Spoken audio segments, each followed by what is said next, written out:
આપણને ભક્તિનો આદર્શ શીખવાડવા માટે, બેસાડવા માટે કુશળ કુંવરબાઈ આ ભૂતળમાં પ્રગટ થયા. અને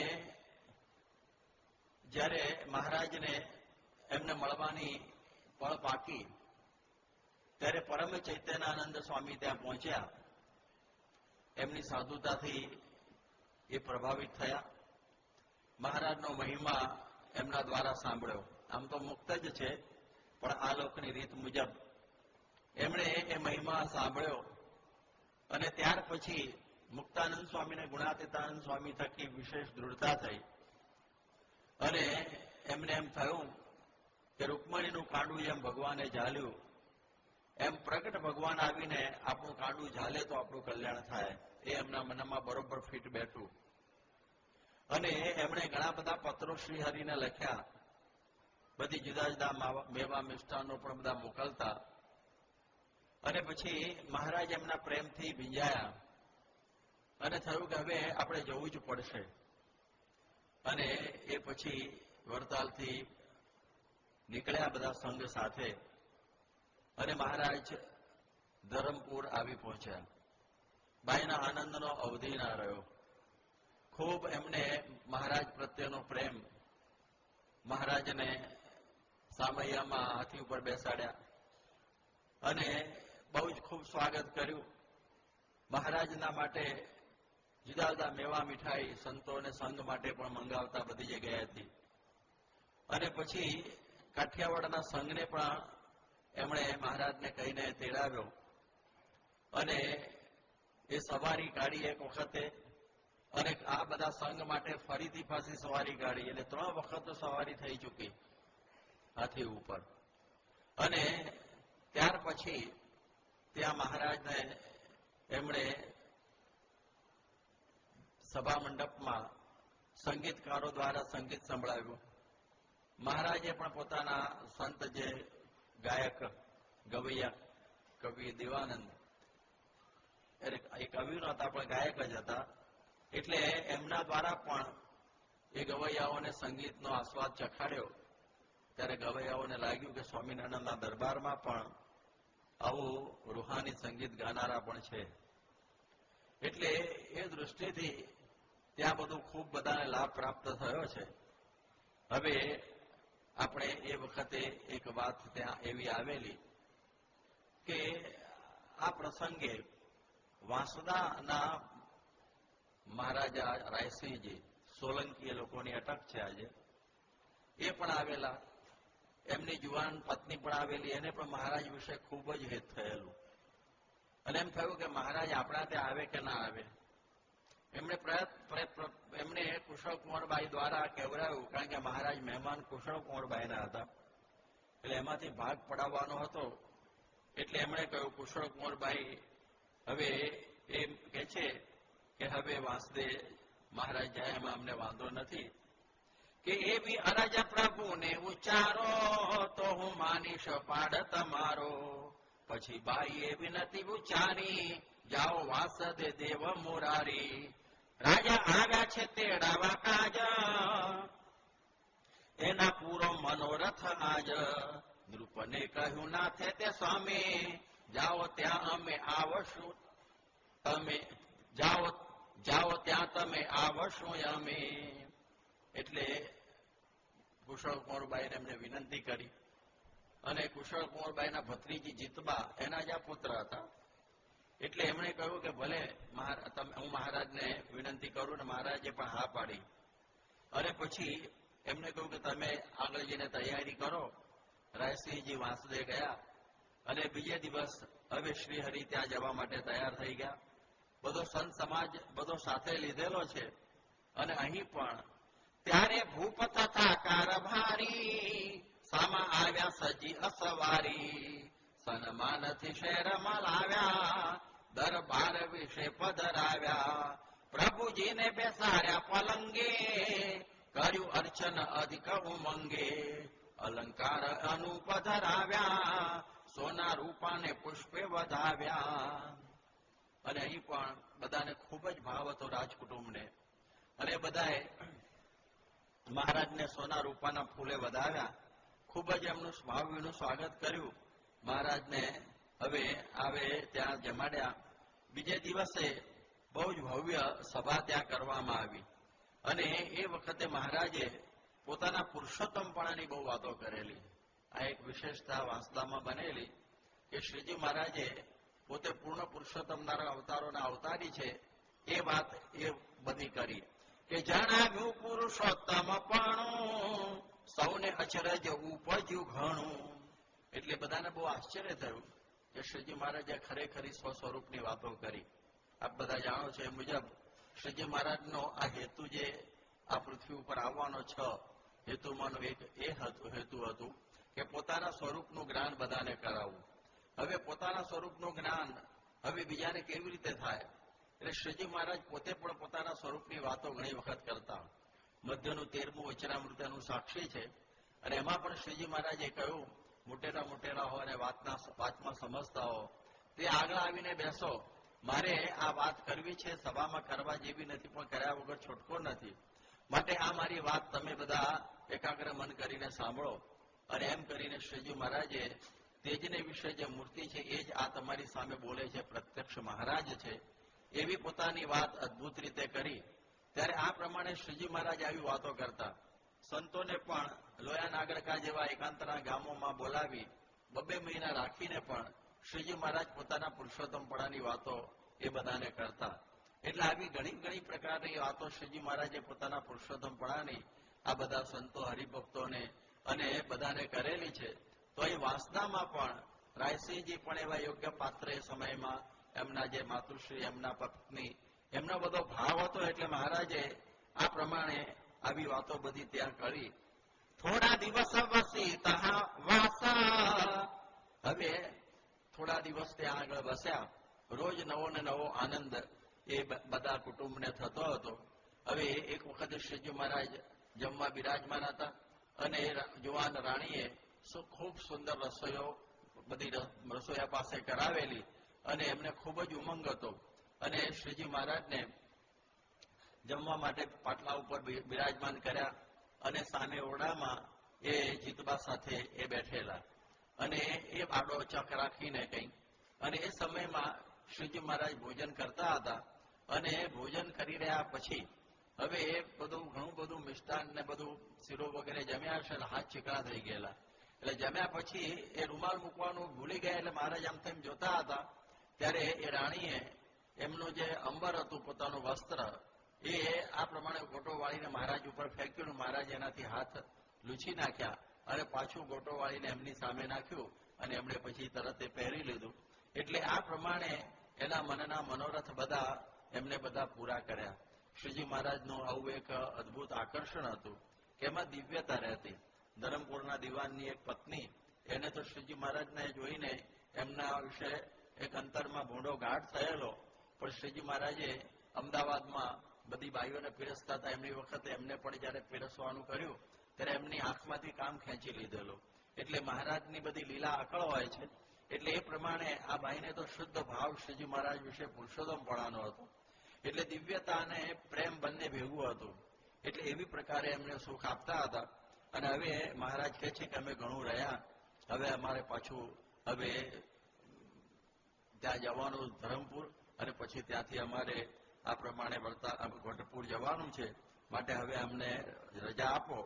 કે ભૂપને કહે શ્રી ભગવાન કાંઈ માગો તમે વરદાન. અને એ વખતે મહારાજે એ સમયમાં બહુ રાજી થઈ ગયેલા અને આ વરદાન માગવાનું કહ્યું. બાઈની બહુ ઈચ્છા હતી અહીં પણ જે રાણી કે આપણે મહારાજના ચરણની છાપ લઈએ, મહારાજના ચરણારવિંદની છાપ લઈએ. એટલે એને કંકુ ગોળીને તૈયાર રાખેલું અને બધું પાટલું ને એવું બધું મહારાજને ઉભા રહેવામાં પણ રાખેલું. અને પ્રેમ બહુ, આ પારસવી જેવો પ્રેમ, ભાન જ ના રહે બધું, એવી પ્રકારનું પ્રેમને પ્રેમમાં રહેતું હતું. એટલે મહારાજ અમારે છે ને તમારા ચરણની છાપ જોઈએ છે કે પદની છાપ પૂજવા કાજ પાડી આપો મને મહારાજ. એ જ માગું છું હું વરદાન, અન્ય ઈચ્છા નથી ભગવાન. એટલે કે મારી આ એક જ ઈચ્છા છે કે મને તમારા ચરણની આ છાપ પાડી આપો. એટલે પછી મહારાજ કહે બરોબર છે, હવે તમે વસ્ત્ર લાવો. તેની ઉપર અમે છાપ પાડી દઈએ. આ વખતે પણ રાણી વસ્ત્રો મૂકવાનું ભૂલી ગયા કે હવે શું કરવું એકદમ. એટલે એ બહુ હોશિયાર હતા. એટલે એમણે દૂરથી જ કંઈક સંતો બધા ભેગા હતા. એટલે રાણીએ રાયસિંહજીને કહ્યું, તમારા માથા ઉપરના સફેદ જે રેશમી વસ્ત્ર છે ને એ તમે પાથરી દો, એની ઉપર મારા છાપો પાડી દેશે. એટલે હા, એ બહુ સારું થયું. એટલે એને રાણી ઉપર આવો હેત હતું કે મને આ પ્રમાણે ભગવાન સન્મુખ કરવા માટે આ બધું સારી સલાહ આપ્યા કરે છે. એટલે તરત જ એમણે સાફો બધો પાથરી દીધો અને એ વખતે મહારાજે રાજી થઈ અને આ પ્રમાણે 40 જોડ ચરણાવીરની છાપ એ પાડી દીધી. એટલે આપણા સંપ્રદાયમાં સૌથી પહેલા ચરણારવિંદની છાપો પાડવાની શરૂઆત અહીં વાંસદાથી થઈ. પછી તો મહારાજના સેંકડો ચરણારવિંદો બધા ઘણા જગ્યાએ મહારાજે પાડી દીધા છે.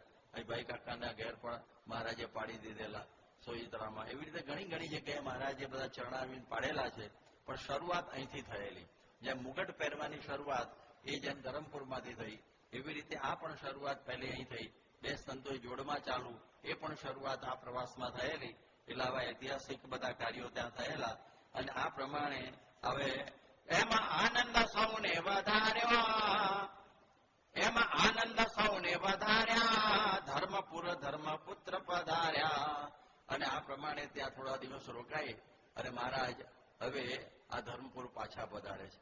આજે એ જે મહેલ પણ એમનો એમ છે અને એ મહેલમાં આપણા અત્યારે એમના વંશજ દિગ્વિરેન્દ્રસિંહજી અત્યારે છે.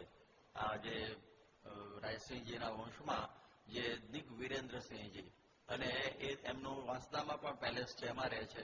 પછી મુંબઈમાં પણ એમનું છે, ત્યાં એમનો નિવાસ ત્યાં પણ રહે છે. પ્રમુખ સ્વામીને બહુ વખત મુંબઈમાં પણ મળેલા છે, બહુ વખતે નવસારીમાં પણ આવીને મળ્યા છે. અને એવી રીતનું એક વખત પ્રમુખ સ્વામી મહારાજ આ વાંસદા ગયેલા અને એ વખતે આ હરિલીલામૃત હું લઈને ગયેલો અને એ વખત ત્યાં દરબારમાં હતા હાજર. એટલે એમને આખો પ્રસંગ વાંચી સંભળાવેલો કે જો તમારા દરબારમાં કેવી રીતે શ્રીજી મહારાજ પધાર્યા અને કે આ તો મહાપ્રસાદીની જગ્યા છે. એટલે એમને થયું, આપણને બધાને થયું કે કંઈ આપણને મંદિર માટે જગ્યા મળે તો સારું. તો દરબારગઢમાં એક ભાગ એમણે કાઢી આપેલો છે આપણને મંદિરને દસ્તાવેજ કરીને. એટલે ત્યાં હવે એ વાંસદામાં એ મંદિર બનવાનું, એટલે એવી એ પ્રસાદીની જગ્યા આપણને ત્યાં પ્રાપ્ત થયેલી છે. હવે આ બાજુ જે વાંસદા છે એમાં હવે એક વખતે દિવાન તરીકે ઝવેરભી નાથાભાઈ અમીન, એ મૂળ વિરસદના અને જાડેશ્વર એમની જમીનો હતી એટલે ત્યાં રહેતા. એટલે એ ત્યાં પધારેલા અને એ ત્યાં દિવાન હતા. શાસ્ત્રીજી મહારાજના યોગમાં દિવાન સાહેબ પહેલા આવેલા અને શાસ્ત્રીજી મહારાજે એમને ભગતજી મહારાજનો ખૂબ મહિમા કહેલો. એટલે આમ તો વેદાંતિને એવું હતું, એને સ્વામિનારાયણનું કે એવું હતું નહીં એ જમાનામાં, પણ એ વખતે ભગતજીનો ખૂબ મહિમા એમણે કહેલો અને કહ્યું કે તમે ભગતજીને હવે વાંસદા તેડાવો. એટલે પછી વાંસદામાં ભગતજી મહારાજ લગભગ 1 મહિનો ત્યાં રહેલા. યજ્ઞ પુરુષદાસને તો આજ્ઞા નહોતી એટલે તો વરતાલ તરફ હતા. તો વિજ્ઞાનદાસજી એ ત્યાં આવેલા. જે વિજ્ઞાનદાસજી એટલે જે ભગતજી મહારાજના શિષ્ય, એટલે એ પણ ત્યાં આવેલા અને ખૂબ બધો સમાજ થયેલો. અને ભગતજી મહારાજે આ જે વાંસદાના જે દિવાન હતા એમને ખૂબ મહિમા કહીને એમને મહારાજનું સર્વોપરીપણું બરોબર બેસાડી દીધેલું. સત્પુરુષ થકી મોક્ષ છે એ વાત પણ બરોબર ફિટ કરાવી દીધેલી. અને એમનો જે એક જમાદાર હતો એને પણ આ પ્રમાણે આ સત્સંગનો રંગ લગાડી દીધેલો. એટલે આમ વાંસદામાં ખૂબ સારો પ્રસંગ બનેલો. જે ભગતજી મહારાજના જીવન ચરિત્રમાં વિશેષ છે એ આપ વાંચશો તો આપણને પૂરો ખ્યાલ આવશે કે પૂરી જ્ઞાન વાર્તાઓ બધી એમાં છે. એ બધા પ્રથમનું 27મું વચનામૃત, અંતનું 2જું વચનામૃત ઉપર જે ભગતજી મહારાજે અદભુત નિરૂપણો કરેલા અને રોજ સવાર સાંજ બપોર કથા થતી અને એમાં દિવાન સાહેબને બરોબર રંગ લાગી ગયો પાકો. અને એ રંગ એમના કુટુંબમાં આવ્યો અને એ જે દિવાન ઝવેરભાઈ એમના જે પુત્રી, એમનું નામ ભક્તિબા પાડ્યું એમને. અને એ ભક્તિબા હમણાં સુધી હતા અને સ્વતંત્રતાની ચળવળમાં પણ બહુ હતા.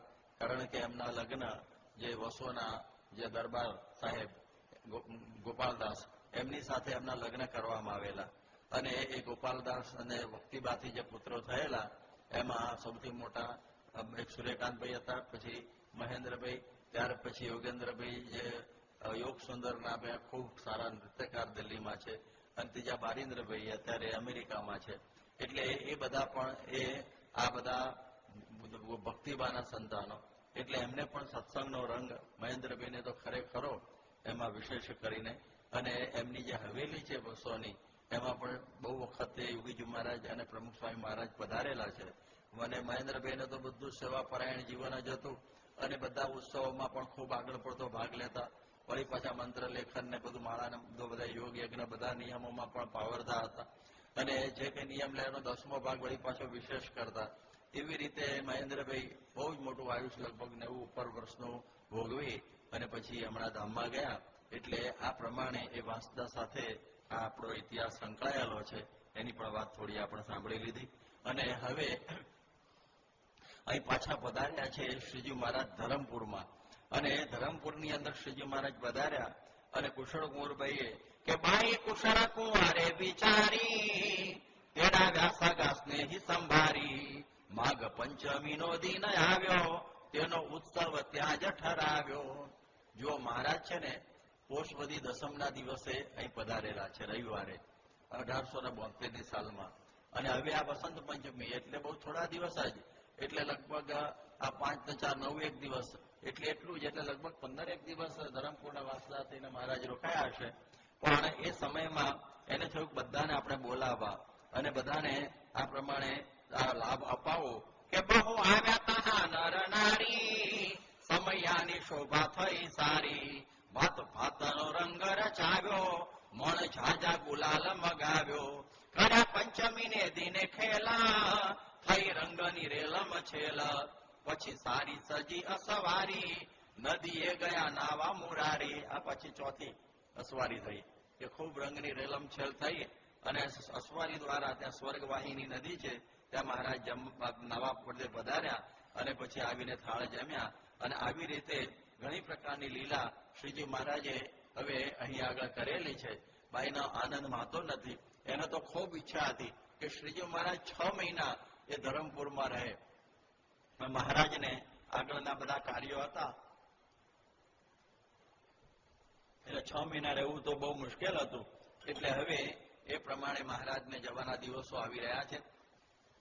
અને એક વખત દરબારગઢના ચોગાનમાં જે ચોક છે ત્યાં મહારાજ ઉભા હતા અને કુશળ કુંવરબાઈએ મહારાજને એક પ્રશ્ન પૂછ્યો કે મહારાજ, હું જયારે તમને પત્ર લખતી અને તમે મને જવાબ આપતા ત્યારે તમે ગમે ત્યાં હો, પણ તમે કોણ જાણે એવું લખતા કે અનિર્દેશથી લિખાવિતમ સાત સહજાનંદ. હવે અનિર્દેશ શું? બીજું સમજ્યા કે તમે વડતાલમાં હો, ગઢપુરમાં હો કે પછી અમદાવાદમાં કે બીજે ત્રીજે હો, પણ અનિર્દેશ ખબર ના પડી કે અનિર્દેશથી લિખાવિતમ તમે લખતા. એટલે પછી મહારાજ કહે તમને અમે કહીએ કે અનિર્દેશ શું કહેવાય. અને પછી કુશળ કુંવરબાઈની સામે ઉભા રહીને મહારાજ સમજાવવા માંડ્યા. અનિર્દેશ એટલે જેને પોઈન્ટ ના કરી શકાય. નિર્દેશ એટલે શું કે તમને જે કે મહારાજે કહ્યું કે આ તમારો દરબાર ગઢ છે ને, આપણે જોઈ શકીએ છીએ, એ નિર્દેશ કહેવાય કે આપણે આંગળીથી બતાવી શકીએ, નિર્દેશ કરીએ કે આ દરબાર ગઢ. પણ આખું જે ધરમપુર શહેર છે ને એ અનિર્દેશ. ધરમપુર શહેર કેવી રીતે બતાવવું? એ તો હેલિકોપ્ટર ઉપર જઈએ તો વળી દેખાય. એટલે પછી ધરમપુર શહેર છે ને એ પછી આગળ આપણી દ્રષ્ટિ થતી જાય ને તો એ નિર્દેશ થાય. પણ આખી પૃથ્વી છે ને એ અનિર્દેશ, અને બતાવાય નહીં. પછી આપણે જયારે પૃથ્વીના ભાવના પામીએ ત્યારે પૃથ્વી છે ને એ નિર્દેશ થઈ જાય, જળ છે ને અનિર્દેશ થઈ જાય. પછી જયારે જળના ભાવને આગળ પહોંચી જઈએ ત્યારે જળ નિર્દેશ થઈ જાય, આપણા હસ્તકમળ થઈ જાય. અને પૃથ્વી જળ તેજ છે એ અનિર્દેશ થઈ જાય. અને પછી તેજને પામીએ ને એટલે તેજ નિર્દેશ થઈ જાય. વાયુ છે ને એ અનિર્દેશ થાય. એમ મહારાજ લટકા કરતા કરતા આ પ્રમાણે બધું વાયુનામ કયા કરે. અને વાય છે ને મહારાજ જે બોલતા જાય એમની મૂર્તિ સામુ જોતા જાય અને જે વૃત્તિ પલટાવીને એ મૂર્તિને અંતરમાં ઉતારતા જાય, એ મૂર્તિને અંતરમાં ઠરાવતા જાય. અને મહારાજ બોલતા જાય કે પૃથ્વી જળ તેજ, પછી વાયુ એ નિર્દેશ, આકાશ અનિર્દેશ, આકાશ નિર્દેશ, પછી પૃથ્વી જળ તેજ વાયુ, અહંકાર અનિર્દેશ, અહંકાર નિર્દેશ, મહત્વ નિર્દેશ, પછી મહતત્વ નિર્દેશ, પછી પ્રકૃતિ પુરુષ અનિર્દેશ, અને પ્રકૃતિ પુરુષ નિર્દેશ અને અક્ષરધામ અનિર્દેશ. એવી વાત મહારાજે કરી કે અમે જે વાતો કરીએ છીએ, જે પત્ર લખીએ છીએ, જ્યાં રહીએ છીએ એ બધું અનિર્દેશથી. કારણ કે આપણે સમજણ પ્રમાણે આપણે જાણીએ છીએ કે જ્યાં પુરુષોત્તમ નારાયણની મૂર્તિ ત્યાં અક્ષરધામનું મધ્ય. જ્યાં પુરુષોત્તમ નારાયણની મૂર્તિ ત્યાં જ અક્ષરધામનું મધ્ય. એ પછી મહારાજ એ ગમે ત્યાં હોય, કે પછી વડતાલમાં હોય, કે ગઢપુરમાં હોય, કે જુનાગઢમાં હોય, કે પછી મૂળીમાં હોય, કે પછી બોચાસણમાં, ગમે ત્યાં શ્રીજી મહારાજ બિરાજમાન થયા હોય, પરંતુ અક્ષરધામ ભેગું ને ભેગું. કારણ કે અક્ષરધામ રૂપી તખતનો ભગવાન કોઈ દિવસ ત્યાગ કરતા નથી અને ત્યાં બેઠા તકા સંકલ્પ કરે છે કે પૃથ્વીના મનુષ્યો મને જુઓ, તો ત્યાં બેઠા થકા આપણને અહીં આગળ દેખાય છે. એ એમની એક લીલા છે, એમના સંકલ્પે. બાકી એ છોડી નહીં આવતા નથી. એટલે આ વાત એ બાઈને કરી. અને બાઈ છે ને એ નિર્દેશ અનિર્દેશી ખટપટમાં તો કઈ બહુ સમજ્યા નહીં હોય, પરંતુ પેલું જે મહારાજના જેસ્ચર કે છે ને અંગ્રેજીમાં લટકા, એ બધા અંતરમાં બધા ઉતરી ગયા એકદમ આરપાર. અને એ મૂર્તિ એમના અંતરમાં બરોબર ગોઠવાઈ ગઈ. જુઓ, મહારાજનો એમને દર્શન આટલા દિવસ જ કરેલા, 13-15 દિવસ, પરંતુ એ મહારાજની મૂર્તિને અંતરમાં એમને ફિટ કરી દીધેલી. એક બહુ મોટી વાત કહેવાય. એટલે એ રીતે એ એના અંતરમાં એ મૂર્તિ રહી ગઈ. એની વાત હું આગળ વિશેષ કરું છું, પરંતુ આટલું આપણે સમજીએ કે શ્રીજી મહારાજે આપણને દર્શનની રીત સમજાવી કે દર્શન કેવી રીતે કરવા. દર્શનની રીત આપણે જોઈએ તો સારંગપુરનું 2, સારંગપુરનું 3 અને સારંગપુરનું 5મું આ 3 વચનામૃત વાંચજો. અને આ સારંગપુરના બીજા વચનામૃતમાં કુશળ કુંવરબાઈનું નામ લખેલું છે. આપને નવાઈ લાગશે, આ ઘણા બધાને ખબર નહીં હોય, ગુડ વાંચી જતા હશો, પરંતુ સારંગપુરના બીજા વચનામૃતમાં શ્રીજી મહારાજે વાત કરી છે કે ધરમપુરના કુશળ કુંવરબાઈ જેવી રીતે અમારા દર્શન કરતા અને વૃત્તિ પલટાવીને અંતરમાં મૂર્તિ ઉતારતા, એવી રીતે બધાએ દર્શન કરવા. આ વાત શ્રીજી મહારાજે આ કુશળ કુંવરબાઈનો એક્ઝામ્પલ આપ્યો છે કે ભાઈ આવી દર્શન કરવા કેવી રીતે, તો કુશળ કુંવરબાઈની રીતે. તો કેવી મૂર્તિ અંદર ઉતારી દીધી હશે કે શ્રીજી મહારાજ વરતાલ અને વચનામૃતમાં પણ એમને સારંગપુરમાં યાદ કરે છે. આ કેવી વાત અદભુત કહેવાય. તો જુઓ, શ્રીજી મહારાજ વિશે આવું એમને હેત હતું એ મૂર્તિમાં. એટલે મહારાજે કહ્યું કે આપણે બધા દર્શન તો કરીએ છીએ, આપણે બધા ઘણા બધા દર્શન કરીએ છીએ. આ બધા મહારાજના બધા આપણે ઘણાને પૂછીએ કે તમે દર્શન કરીને આવ્યા ઉપર ઠાકોરજીના અહીં આણંદ મંદિરમાં કાં જઈ આવ્યા? કે હું પહેર્યું હતું, પાક પહેરી હતી, મુગટ પહેર્યો હતો, કે જો આમ ફરી જઈ આવું, મને યાદ ન રહ્યું. તો હું ઉભો રહ્યો હતો અડધો કલાક, આખી આરતી તો એ ખબર નહીં રહી કે પાક પહેર્યો હતો કે મુગટ પહેરી હતી. પછી ક્યાંથી મૂર્તિનું આડાવડા વિચારો, આમ માળા મારવામાં, ડાપોળિયા મારવામાં, અને પછી દર્શન કર્યા કરીએ. એ પછી દર્શનનું શું ફળ મળે અને કંઈ આપણને યાદે ન રહે. એટલા માટે શ્રીજી મહારાજે કહ્યું કે દર્શન તો એવી રીતે કરવા, મને સહ વર્તમાન દર્શન કરવા. મનને અંદર ઉતારી અને જો દર્શન કરીએ તો એ બરોબર દર્શન થયા કહેવાય. નહીં તો આપણે કંઈ ખખડતું એની સામું જોઈએ, કોઈ વસ્તુ આવ્યું એની સામું જોઈએ, તો પછી કશો અર્થ નહીં. એ ભાઈ માળા માનસી ધ્યાન કરો તો પણ એનો અર્થ નહીં. એટલા માટે મહારાજે કહ્યું કે દર્શનનો મહિમા તો એવો છે કે મહારાજના દર્શન કરીએ ત્યારે ગમે તેવું કોઈ વસ્તુ આડી આવડી ખખડતી આવે તો પણ વૃત્તિ ખસવી જોઈએ નહીં. એક નજરે દર્શન કરે. ઘણા લોકો તમે જો સિનેમાના દર્શન કરતા હોય છે, ટીવીના દર્શન આટલા પાસે થાય જ નહીં, ફિટ કરતા હોય તો એમાં રસ પડે છે, પણ જો આમાં રસ ના પડે તો નકામું. એટલા માટે દર્શન કરવા ત્યારે આંખને આડી અવળી થવા દેવી નહીં. અને મને સહ વર્તમાન, આપણે મન સાથે દર્શન કરવા. આપણે કહીએ ને મન વગર કરીએ એટલે કશું રજીસ્ટર ના થાય મનમાં. એટલે કહીએ ને out of site out of mind. એટલે આપણે આંખમાંથી નીકળી ગયા અને પછી ભૂલાઈ જવાય. કહે છે out of site out of mind. એટલે એવા દર્શનનો કોઈ ફાયદો રહેતો નથી. એટલે અહીંયા આગળ દર્શનનો મહિમા એવો અદભુત કર્યો કે જીવનમાં એ ઉતરી જ જાય આખી મૂર્તિ, આખી ને આખી. એટલે મહારાજે આ કહ્યું. સારંગપુરના 5માં પણ આ જ વાત કરી કે આપણે કોઈ વસ્તુ શ્રવણ મનન નિધિધ્યાસ કરીએ તો સાક્ષાત્કાર થાય. એટલા માટે આપણે દર્શન કર્યા પછી એ મહિમાએ સહિત દર્શન કરવા કે કોના હું દર્શન કરી રહ્યો છું, શ્રદ્ધાએ સહિત દર્શન કરવા, એવી રીતે દર્શન કરવા, ઉડહુડ દર્શન કરવાની. અને જો આવો મહિમા અને આવી શ્રદ્ધા, આવી એકાગ્રતા મને સહવર્તમાન દર્શન ન કરીએ તો પછી મારે જ કહે છે કે દર્શન તમે 5, 15, 20 દિવસમાં વિસરી જશો, 5, 25 વર્ષમાં તમે વિસરી જશો. અને આ વગર તમે લાખ વર્ષ સુધી દર્શન કરો ને તો તમને કે એનું ફળ થવાનું નહીં. આ 3 વચનામૃત વાંચજો ડિટેલમાં, આપને ખ્યાલ આવશે કે શ્રીજી મહારાજે કેવી અદભુત વાતો કરેલી છે. એટલે આપણે પણ આ દર્શનનો મહિમા છે ને બરોબર સમજવું. રાજભાઈ છે ને એમના ફાંકું રાખેલું એમના ઓરડામાં, એટલે એકલા શ્રીજી મહારાજના જ એમાંથી દર્શન કરે અને બરોબર મૂર્તિ છે ને અંતરમાં ઉતારી લેતા. તો આ પ્રમાણે આપણા બધા જે ભાઈ નાના મોટા સંત હરિભક્તો જે દર્શન કરતા, એ દર્શનની રીત સમજવી. નહીં તો દર્શન બધું નકામું થઈ જાય. આપણે ઘણી વખત જુઓ ને, આપણે દર્શન કરીએ છીએ ને અને પછી જે આપણે ઓટલે બેસવાનું હોય છે. દર્શન કર્યા પછી ઘણા ઓટલે બેસે છે પેલા રમણા ઉપર. એટલે શું કે ઓટલા ઉતારે ભવના પોટલા, એમ નહીં. ઓટલે બેહવાનું કારણ એ છે કે જે મૂર્તિના દર્શન કર્યા હોય ત્યાં બેસીને સ્મરણ કરીએ મેં શું દર્શન કર્યા, તો ભવના પોટલા ઉતરે, નહીં તો ભાઈ માથે લઈને જવાના થાય. એટલે એ બેસીને સ્મરણ કરવાનું. ભૂલ પડી તો ફરી જઈ આવું પાછું, ત્યારે ભૂલાઈ ગયું હું પહેર્યું, હાથમાં શું લીધું હતું, પગમાં શું પહેરેલું, માથે શું હતું, મોઢામાં શું હતું, ભૂલાઈ જવાય છે. તો દર્શન એકાગ્ર મને થઈને આપણે જો બરોબર અને મહિમા હોય તો થાય. મહિમા વગર દર્શન થતા નથી. આ તો ભાગા ભાગ દર્શન થતા હોય એનો કોઈ અર્થ નથી રહેતો. એટલા માટે એ શું છે શું નહીં એમ કરીને એક સંઘ ગયેલો અયોધ્યા, અને પછી બધાને ઉતાવળ બહુ હતી 4 વાગે, ભાગો ભાગો, એટલે પેલા દર્શન કરી જે હોય એટલે પણ 4 વાગે નીકળ્યા ને એક વચ્ચે કંઈક લાલ લાલ દેખાણું, વચ્ચે આમ ચમક ચમક હતું. હનુમાનજી માનીને પૈસા ખૂબ નાખ્યા, આમ તેવું થયું. ત્યારે બધા 50-60 રૂપિયાનું પરચુરણ થઈ ગયું. અને કે હાલો આ વખતે કોણમાં જવાનું છે, રામટીલામાં જવાનું છે, જાનકી મંદિર જવાનું પડેલા, જુઓ તો ખરા કયા ભગવાન હતા. કે ભગવાન જ હોય, એમાં શું પૂછવાનું. એમાં કોઈ ડાયો હતો ને અંધારું હતું, પણ સવારે બળબાખડું એને પેલી બેટરી મારી તો મેસી ફર્ગ્યુસનનું ટ્રેક્ટર ઉભેલું, લ્યો એના દર્શનમાં કેટલા પૈસા નંખાઈ ગયા. આ તો કઈ રીત છે? સરખી રીતે કરવું જોઈએ, શું છે શું નહીં. તો આવી પ્રકારે ધોળાધોળ એક ભાઈને પૂછ્યું તમે બધા દર્શન કરી આવ્યા 4 ગામની? કરી આવ્યા. કયા મંદિરમાં શું હતા? અરે બધા ભગવાન જ હતા. હવે તો ભગવાન જ હોય, બીજે કે બીજું નાટક છે. ભગવાન બધા હતા, બધા કયા? બધા ભગવાન જ કહેવાય. કે લો હવે એનો કોઈ અર્થ નથી રહેતો. એટલે મૂર્તિઓના દર્શન કરીએ, આપણે સ્વામીના પૂજામાં બેસીને દર્શન કરીએ, એકાગ્ર મન થઈને દર્શન કરીએ તો એકદમ યાદ આવે. નહીં તો પછી યાદ જ ના આવે સ્વામીના. કેટલા રોજ આપણે પૂજામાં આવીએ છીએ, એક દર્શન બહુ થઈ જાય. જો કુશળ કુંવરભાઈને બહુ ઓછા દર્શન થયા છે. એના કરતા પણ હું આપને વાત કરું કે એકાગ્ર મનથી દર્શનથી કેવી અસર થાય.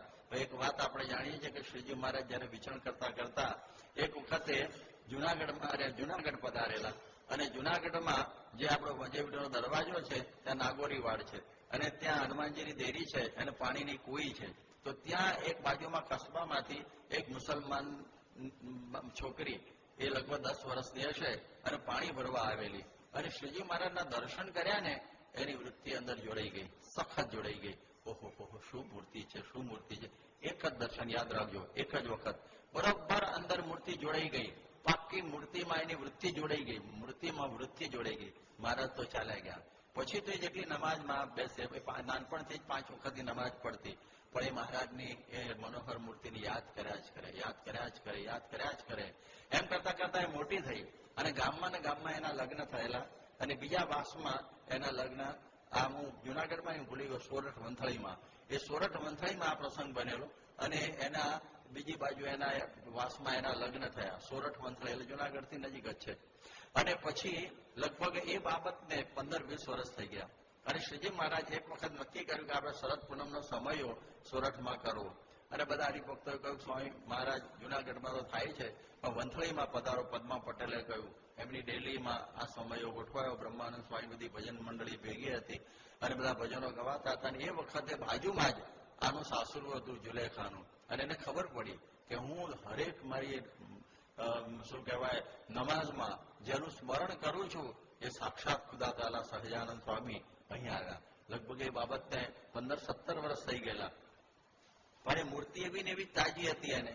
એટલે કે હું હવે એમના દર્શન કરવા જાઉં. એટલે સમયમાં આવી અને દૂર બેઠેલી, અને મહારાજના દર્શન કર્યા. રોમ રોમ આનંદ વ્યાપી ગયો, અને મહારાજ જાણે એના કાનમાં બોલતા હોય એવી પ્રકારનું એને મહારાજ બોલતા હતા, અને એવો આભાસ થયો, અને આનંદ વ્યાપ્યો. અને એ સમયમાં અને પછી આ બધું દૂધ પૌવાનો પ્રસાદ બધું થયું, અને 12 વાગે સભા પૂરી થઈ.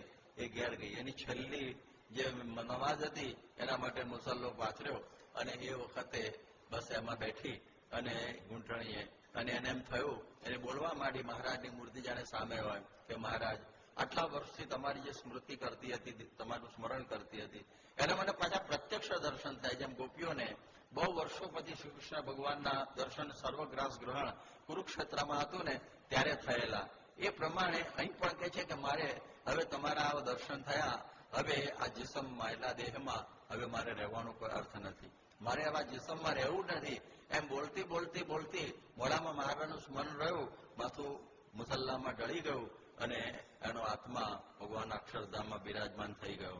આ જુઓ આ પ્રેમની પરાકાષ્ઠા. એક જ દર્શન, એનો કેટલો બધો મહિમા. જેમ ગોપીઓ છે એને પણ શ્રી કૃષ્ણ ભગવાનને 150 વર્ષ પછી જયારે જોયા, મથુરામાંથી ભગવાન ગયેલા, અને 3 ગાંવ ગોકુળ દૂર હતું, છતાં કોઈ દિવસ મથુરાથી ગોકુળ દર્શન કરવા નહીં ગયેલી.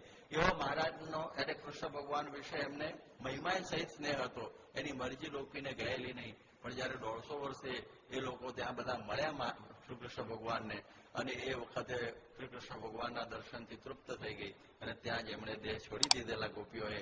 એ પણ કથા આના જેવી જ બની કે જુલેખાએ દેહ છોડી દીધો.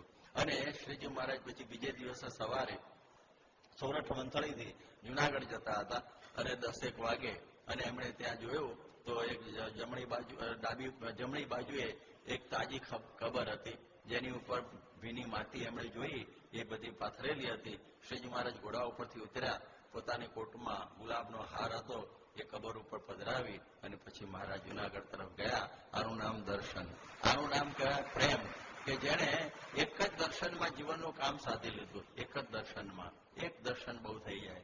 એવી જ વખતે શ્રીજી મહારાજ એક વખતે ભુજમાં આવેલા, અને ભુજમાં મહારાજ ગંગારામ મલના ત્યાં એમને ઉતારો હતો, અને એ વખતે લાદા રાઠોડની મંડળી મહારાજનું ભજન કરતા કરતા ત્યાંથી નીકળી, અને એ વખતે ત્યાંની મસ્જિદ છે મિનારા મસ્જિદ, આજની તારીખે પણ છે જ મિનારા મસ્જિદ. એ મસ્જિદનો નવો ઇમામ આવેલો, અને એને જોયું કે આ શું ચાલી રહ્યું છે, અને જોયું કે શ્રીજી મહારાજ એની વૃત્તિ ચોંટી ગઈ. એક દર્શન, અને પહેલું કે લવ એટ ફર્સ્ટ સાઇટ કહે છે ને, પહેલા જ દર્શનથી એને પ્રેમ વ્યાધી ગયો પૂરેપૂરો. અને પછી તો એ મહારાજ ગંગારામ મલના ત્યાંથી રોજ હમીર સરોવર નાહવા માટે જાય 4 વાગે, અને ચાકડીનો ચટચટ અવાજ શરૂ થાય એમાં આમ ઝરૂખા ઉપર આવી જાય. મહારાજના દર્શન કર્યા કરે, અને શેરીનો ઝાંખો દીવો એના અજવાળે જોજો કર્યા કરે. મહારાજ જાય ત્યાં સુધી ઉભો ને ઉભો રહે. પાછા મહારાજ આવે, ફરી પાછા ગંગારામ મલના ઘેર જાય, ત્યાં સુધી દર્શન કર્યા કરે. 7 દિવસ સુધી આવી રીતે એને દર્શન કર્યા. અને પછી એને મુર્શિદ હતો અબુશામાં, એને કહ્યું કે એનો શ્રેષ્ઠ મુર્શિદ એટલે તું એક ચાકડી બનાવો. આ ચાકડીનું મને ઘેલું લાગી ગયું છે મહારાજની. અને એને શીશમની ચાકડી બનાવી, લીલા લુગડામાં વીંટી. મહારાજ વિદાય થવાના હતા અને સાંઈ આવી ગયા, મહારાજના ચરણમાં પડ્યા કે મારી આ ચાકડી અંગીકાર કરો, આ મારી ચાકડી તમે અંગીકાર કરો. અને મહારાજ એની સામું જોયું, જાણે 7 આસમાનની પાર એનો આત્મા ચાલી ગયો હોય એવી એને આ પ્રતીતિ થઈ. અને મહારાજ ગયા, એ દિવસથી અન્ન જળનો ત્યાગ કરી દીધો એને.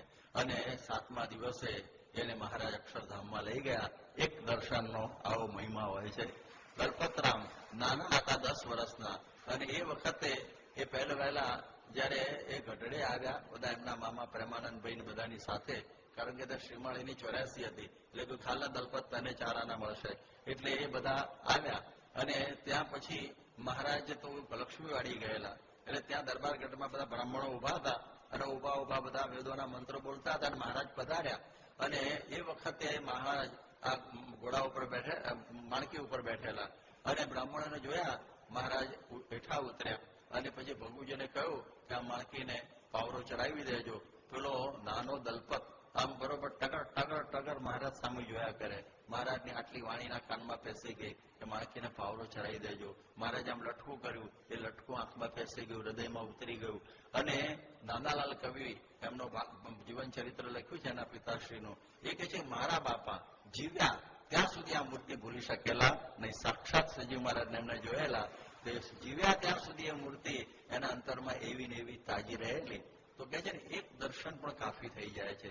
દિખલા દીદાર પ્યારા મહેબૂબ તુમ હમારા, ઇતને મેં હોગા આશદું કા ગુજારા. એક નાનું દર્શન થઈ જાય ને એને, તમે પણ બધા અહીં બેઠા છો, આ તો બધા લૌકિક વાત કરું છું, કોઈ એવું સિનેમા જોયું હશે આખી જિંદગી નહીં ભૂલ્યા હોય. અરે અમે સાધુ થયા તો વસ્તુને ભૂલતા નથી. અમુક તો પછી તમે વિચાર કરો કે બહુ અઘરું છે. એક કંઈક રૂપ જોઈ ગયું હોય તો આખી જિંદગી ભૂલી શકતા નથી. કોઈક સારું સિનેમા જોયું હોય તો આખી કોઈ ભૂલી શકતા નથી. કોઈકનો એક પ્રસંગ થયો હોય તો આપણે જિંદગી, પણ કેવી રીતે મને સહ વર્તમાન આપણે જો કર્યું હોય ને દર્શન શ્રદ્ધાએ સહિત તો જ થાય. તો એમ લૌકિકમાં એવું લાગી જાય છે મન, તો જો અલૌકિકમાં આવો મહિમા સમજીએ, કોના દર્શન કરું છું, કોની સામે બેઠો છું. એવી રીતે જો સવારે બ્રહ્મસ્વામીની પૂજાના દર્શન કરો ને, એક જ વખત બહુ થઈ ગયો, પછી આટા મારવાની જરૂર નથી. ઘણા લોકો એમ કહેતા કે મને અંદર જઈને દર્શન કરાવો, એટલે આ જરા સ્વામી બહાર પૂજા કરતા ત્યાં ઊંઘી ગયો આખો નાખો નસકોરા બોલાવતો તો અંદર જઈને હું નવું કરવાનો છે. પણ આવું હોય છે, જો મહિમા હોય તેને તો ગોપીઓના જેવું હોય. એ બ્રહ્માને બાંટતી કે તમે એમને પાપણો કેમ બનાવી, કારણ કે ભગવાનના દર્શન કરવામાં પાંપણોથી આંખ બંધ ઉઘાડ બંધ થાય એક સરખી, એટલે મટકા રહિત દર્શન, મટકા રહિત દર્શન, એવી પ્રકારનું દર્શન હોય ને તો એ દર્શન એ કામનું કુશળકુંવરબાઈનું એ દર્શન હતું. એમનું એ દર્શન હતું. અંતરમાં મૂર્તિને એ બરોબર એમણે ઉતારી દીધેલી. એટલે આવા ઘણા બધા હરિભક્તો આપણે જોયા છે કે જે દર્શન આવી રીતે બરોબર કર્યા કરે. આપણે શિક્ષિકા આપણે એવી રીતે જ કર્યા કરે. એમને એવો ટેવ જ છે એવી, સ્વામી પૂજા કરતા હતા આડું ઓળું બાલા મારે નહીં. આપણે તો કેટલું જોઈએ, કેટલાની ઇન્સ્ટ્રક્શન આપી દે, આમ કરતા એમ પેલા હું છે પણ તમે કરો ને તમારું. એટલે એ પ્રકારે જ્યાં તો બોલું છું પણ મારાથી નથી થતું આટલું દર્શન. કારણ કે શું થઈ જાય, બહુ વખત ભેગા ભેગા છે જ ને સ્વામી આપણી સાથે, બધું આપણે ખબર જ છે બધું, એમાં અસર ના થાય. પણ લગ્ની લાગી ગઈ હોય તો પછી જેમ ગોપીઓની જેમ કે વિસાર્યો નવ વિસરે નંદ નંદન નટવર વેશ, કાને કુંડળ સોહામણા માથે ખીંટલિયાળા કેશ. સ્નેહ ગીતામાં મુક્તાનંદ સ્વામી કહે છે કે પછી છે ને એ વિસારવાની ઈચ્છા કરીને તો પણ એ મૂર્તિ અંતરમાંથી ખસે નહીં. તો શ્રીજી મહારાજના માટે બાઈ ભાઈઓને એટલો બધો આરૂઢ સ્નેહ હતો કે મહારાજની પાસે આ બધું મૂકીને ફરતા. એટલે આ પ્રમાણે આ કુશળકુંવરબાઈએ મૂર્તિ અંતરમાં ઉતારી. અને હવે પ્રસંગ આવે છે કે માગી રાજા મહારાણીની પછી વાલે જવા વરતાલ, બાઈ ઉદાસી બહુ થયા પણ માન્યું નહીં વૃષલાલ. અને એ સમયમાં મહારાજે આ પ્રમાણે વરતાલ જવા માટે રજા માગી. એટલે એમને થયું કે મહારાજ હવે જશે. એકદમ ઉદાસી થઈ ગયા. હજુ તો મહારાજ ગયા નથી, મહારાજ હજી ધરમપુરમાં જ છે, પણ એમને એકદમ ઉદાસી થઈ ગઈ કે ભાઈ ઉદાસી બહુ થયા. જેમ શાકુંતલમાં કવિ કાલિદાસે બહુ સુંદર વાત લખી છે કે જયારે કર્મ ઋષિની પાલક પુત્રી શકુંતલા, એને તો મોટી કરી તેમણે, પણ જયારે દુષ્યંતની સાથે એને પછી સાસરે જવાનું થયું ત્યારે એ વખતે શકુંતલા તો ત્યાં જ હતી, પરંતુ એનું આખા આશ્રમમાં અને ઋષિના હૃદયમાં દુઃખ વ્યાપી ગયેલું. પશુ પંખી મોર બધા ઉદાસ થઈ ગયેલા, વાછરડા અને બધાએ, એની સખીઓ બધી, અનસૂયા પ્રેમ બધાએ. એટલે એ વખતે બહુ સરસ એક વાક્ય, એક શ્લોક લખે છે કે યાસ્ત્યદ્ય શકુંતલે હૃદયમ સંસ્પૃષ્ટ ઉત્કંઠયા. કે છે કે આજે શકુંતલા સાસરે જશે. યાસ્યતી, ગઈ નથી, એમ લખે છે એની ટીકામાં વલ્લીરા, ન યાતિ નતું યાતા કિંતુ યાસ્યતી વિચાર માત્રેણ ઋષે મનસ એતાદૃશી અવસ્થા અભૂત. કે શકુંતલા ગઈ નથી અને જતી નથી, પણ જશે એ વિચારમાં ઉદાસી ફરી વળી. આવું છે જે પ્રેમનું મહિમા છે ને, આવો છે કે એને એટલો બધો હેત ને પ્રીત હતી. એટલે પછી એમને આવું બધું બહુ દુઃખ થયું. એને કહ્યું કે ના મહારાજ રહી જાઓ, પણ મહારાજને માન્યા નહીં, કારણ કે ઘણા બધાનું કલ્યાણ કરવાનું. પછી કે મહારાજ હવે આપણે એક પધરામણી કરીએ દરબારગઢમાં. એટલે દરબારગઢમાં પધરામણીનું નક્કી કર્યું. આમ તો દરબારગઢમાં જ હતા, પટીસર પધરામણી પૂજાના આ રીતે બધી જે વિદાયની પધરામણી હોય એટલે એ બધીનો આખો એક કચેરી ઉભી એમણે બધી ભરી. કે ત્યારે ભાઈએ વાત વિચારી દિન એ કરોડો નિર્ધારી, પધરામણી કરવાને કાજા કચેરીમાં તેડ્યા મહારાજ. બેઠા કુંવર વિજય દેવ ત્યાયા, બેઠા ભાયા તતે સ્થળ માયા, બેઠા નાના મોટા કારભારી, બેઠા શ્રીમંત શેઠ વેપારી, એક ખંડામાં ચક નખાવી, બેઠા કુશળ કુંવરબાઈ આવી, લઈ સંતને સત્સંગી સાથ, દેહ ત્યાં તો પધારી અનાથ. એટલે કચેરી એમનો જે મૂળ દરબારગઢ તો પડી ગયો છે અત્યારે બીજો થયો, એ પણ બધો એકદમ ખંડેર જેવો થયો છે. પણ એ દરબારગઢમાં એની દિવાલો જે છે જે ઓરિજિનલની, એટલે ત્યાં મહારાજ પધાર્યા કચેરીમાં અને પોતાના બધા ભાયા તો બધા પોતપોતાના સ્થાન ઉપર જેમ બેસવાનું હતું યોગ્ય યથાસ્થાને બધા બેઠા.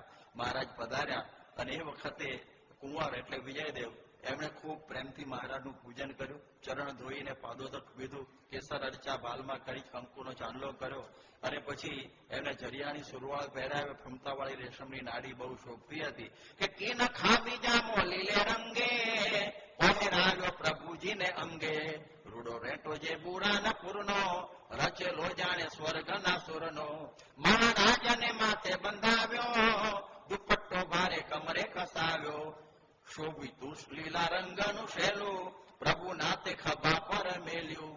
અને આ રીતે મહારાજને બધી શોભાથી સુશોભિત કર્યા, મંગ જડિત કંઠમાળા આપી છે.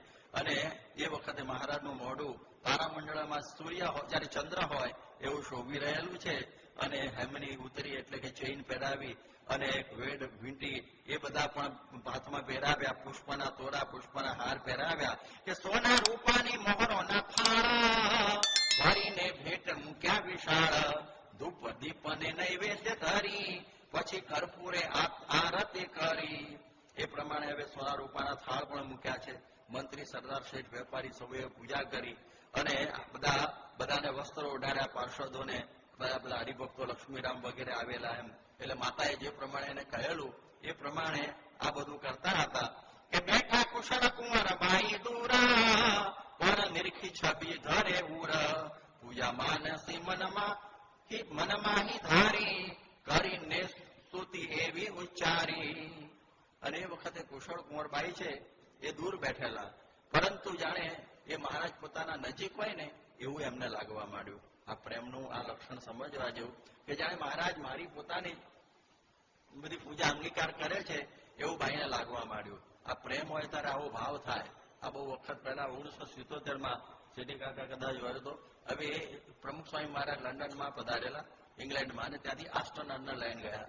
અને ત્યાં એક મિસિસ સિલ્વિયા કેમ્સ્ટર, એ ત્યાંની સમાજ સેવિકા છે અને સ્વામી વિશે બહુ આરૂઢ સ્નેહ હતો. અને સ્વામીની પણ એમની ઈચ્છા હતી કે ગામમાં સવારી કાઢવી, એટલે સરસ ઘોડાગાડી લાવેલા. હવે ઘોડા છે ને રેસના લઈ આવેલા, છતાં પણ બધા કહે છે કે ના આવું શું થશે, પેલા વિલ્કિન્સન સાહેબ ગયા, તું પ્રેમમાં લાવી છે, પણ ઘોડા તો દોડશે હમણાં વાઘ સાહેબ બોલવું એટલે. પરંતુ એ ઘોડા સરખી રીતે ચાલ્યા અને બાઈને પ્રેમનો પાર નહીં. હવે હતી તો અંગ્રેજી બાઈ, પણ સ્વામી વિશે બહુ જ આરૂઢ સ્નેહ થઈ ગયેલો એને. અને પછી એ વખતે એને થયું મારા ઘેર સ્વામી પધારે. એનો છોકરો આ વિજયદેવો એક નાનો હતો, 11-12 વર્ષનો, એનો માર્ક, અને અમે બધા ખૂબ મળ્યા છે એને. એટલે એ છે ને એમને ઘેર પ્રમુખ સ્વામીની પધરામણી થઈ. એટલે બાઈ તો બાજુના ઓરડામાં બેઠેલા અને આ બાજુ બધું એને ગોઠવણી કરી હતી. એ પ્રમાણે પેલો માર્ગ સ્વામીની ઠાકોરજીની પૂજા કરતો હતો. ઠાકોરજી હાર પહેરાવ્યા, સ્વામીને હાર પહેરાવ્યો, આરતી કરી, એ બધું એ બાઈ બેઠી જુએ. અને પછી છે ને સ્વામીએ એ જે માર્ગ હતો ને એના માથા ઉપર બહુ જ પ્રેમથી હાથ મૂક્યો. એ બાઈ વર્ણન કરતા આપણા હરિભક્તોને કહેતી હતી કે મને કોણ જાણે એવું લાગ્યું કે મારા છોકરા ઉપર સ્વામી હાથ મૂક્યો, એટલે હું ઓરડા ઉપર બેઠી હતી, મને એમ લાગ્યું કે સ્વામીએ મારા માથા ઉપર જાણે હાથ મૂકી દીધો. એવો મને ભાવ થયો. એ હું આ વાંચું તારા મને પ્રસંગ યાદ આવે છે કે કુશળ કુંવરબાઈ તો દૂર ચકમાં બેઠેલા, પરંતુ એ જાણે પોતે નજીક જ મહારાજની મૂર્તિ હોય ને એ રીતે એમને બધો અનુભવ થતો હતો કે મારી જ પૂજા બધી અંગીકાર કરી રહ્યા છે. અને હવે માનસીમાં મહારાજની સ્તુતિ કરે છે કે નમો કૃષ્ણ હરિ કરુણા કરણમ જનનામ જનનમ મરણમ હરણમ નમો હરણિ સ્વરૂપધરમ વરદમ નિજ સેવકને પદઅક્ષરદમ. હવે ભાઈ છે ને એ આ હવે પ્રાર્થના કરી રહી છે ભગવાનને કે હવે હું નમન કરું છું.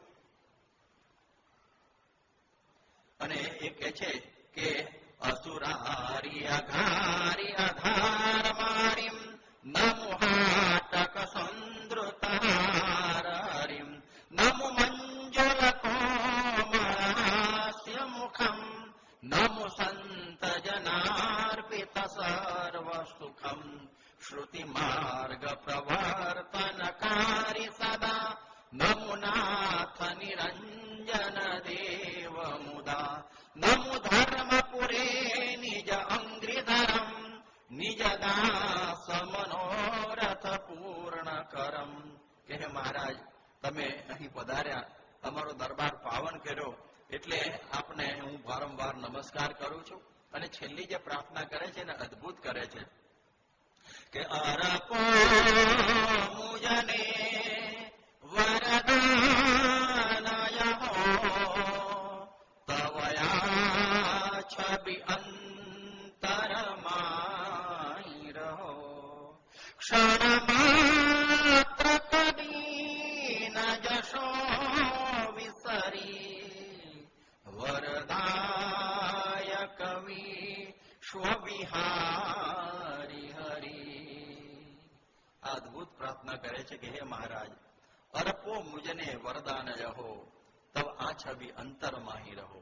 આ જે મૂર્તિ તમારી મારા અંતરમાં મેં ઉતારેલી છે એ બરોબર અંતરમાં સ્થિર થઈ જાય અને ક્ષણ માત્ર કદી ન જશો વિસરી, ફોરગેટ મી નોટ કે છે ને, એક ક્ષણ પણ મારા તમે મને વિસરતા નહીં. હું તો તમને યાદ કરવાનું કરું છું, પરંતુ તમે અમને ભૂલતા નહીં. અને આ વરદાન મને તમે આપો.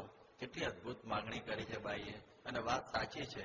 કારણ કે ગૃહસ્થોને એવું હોય છે કે આપણે આ મૂર્તિના દર્શન કર્યા હોય, બધું બરોબર હોય, પણ વ્યવહારની પળોજણ એટલી બધી છે ને, મૂર્તિ ભૂલી જવાય.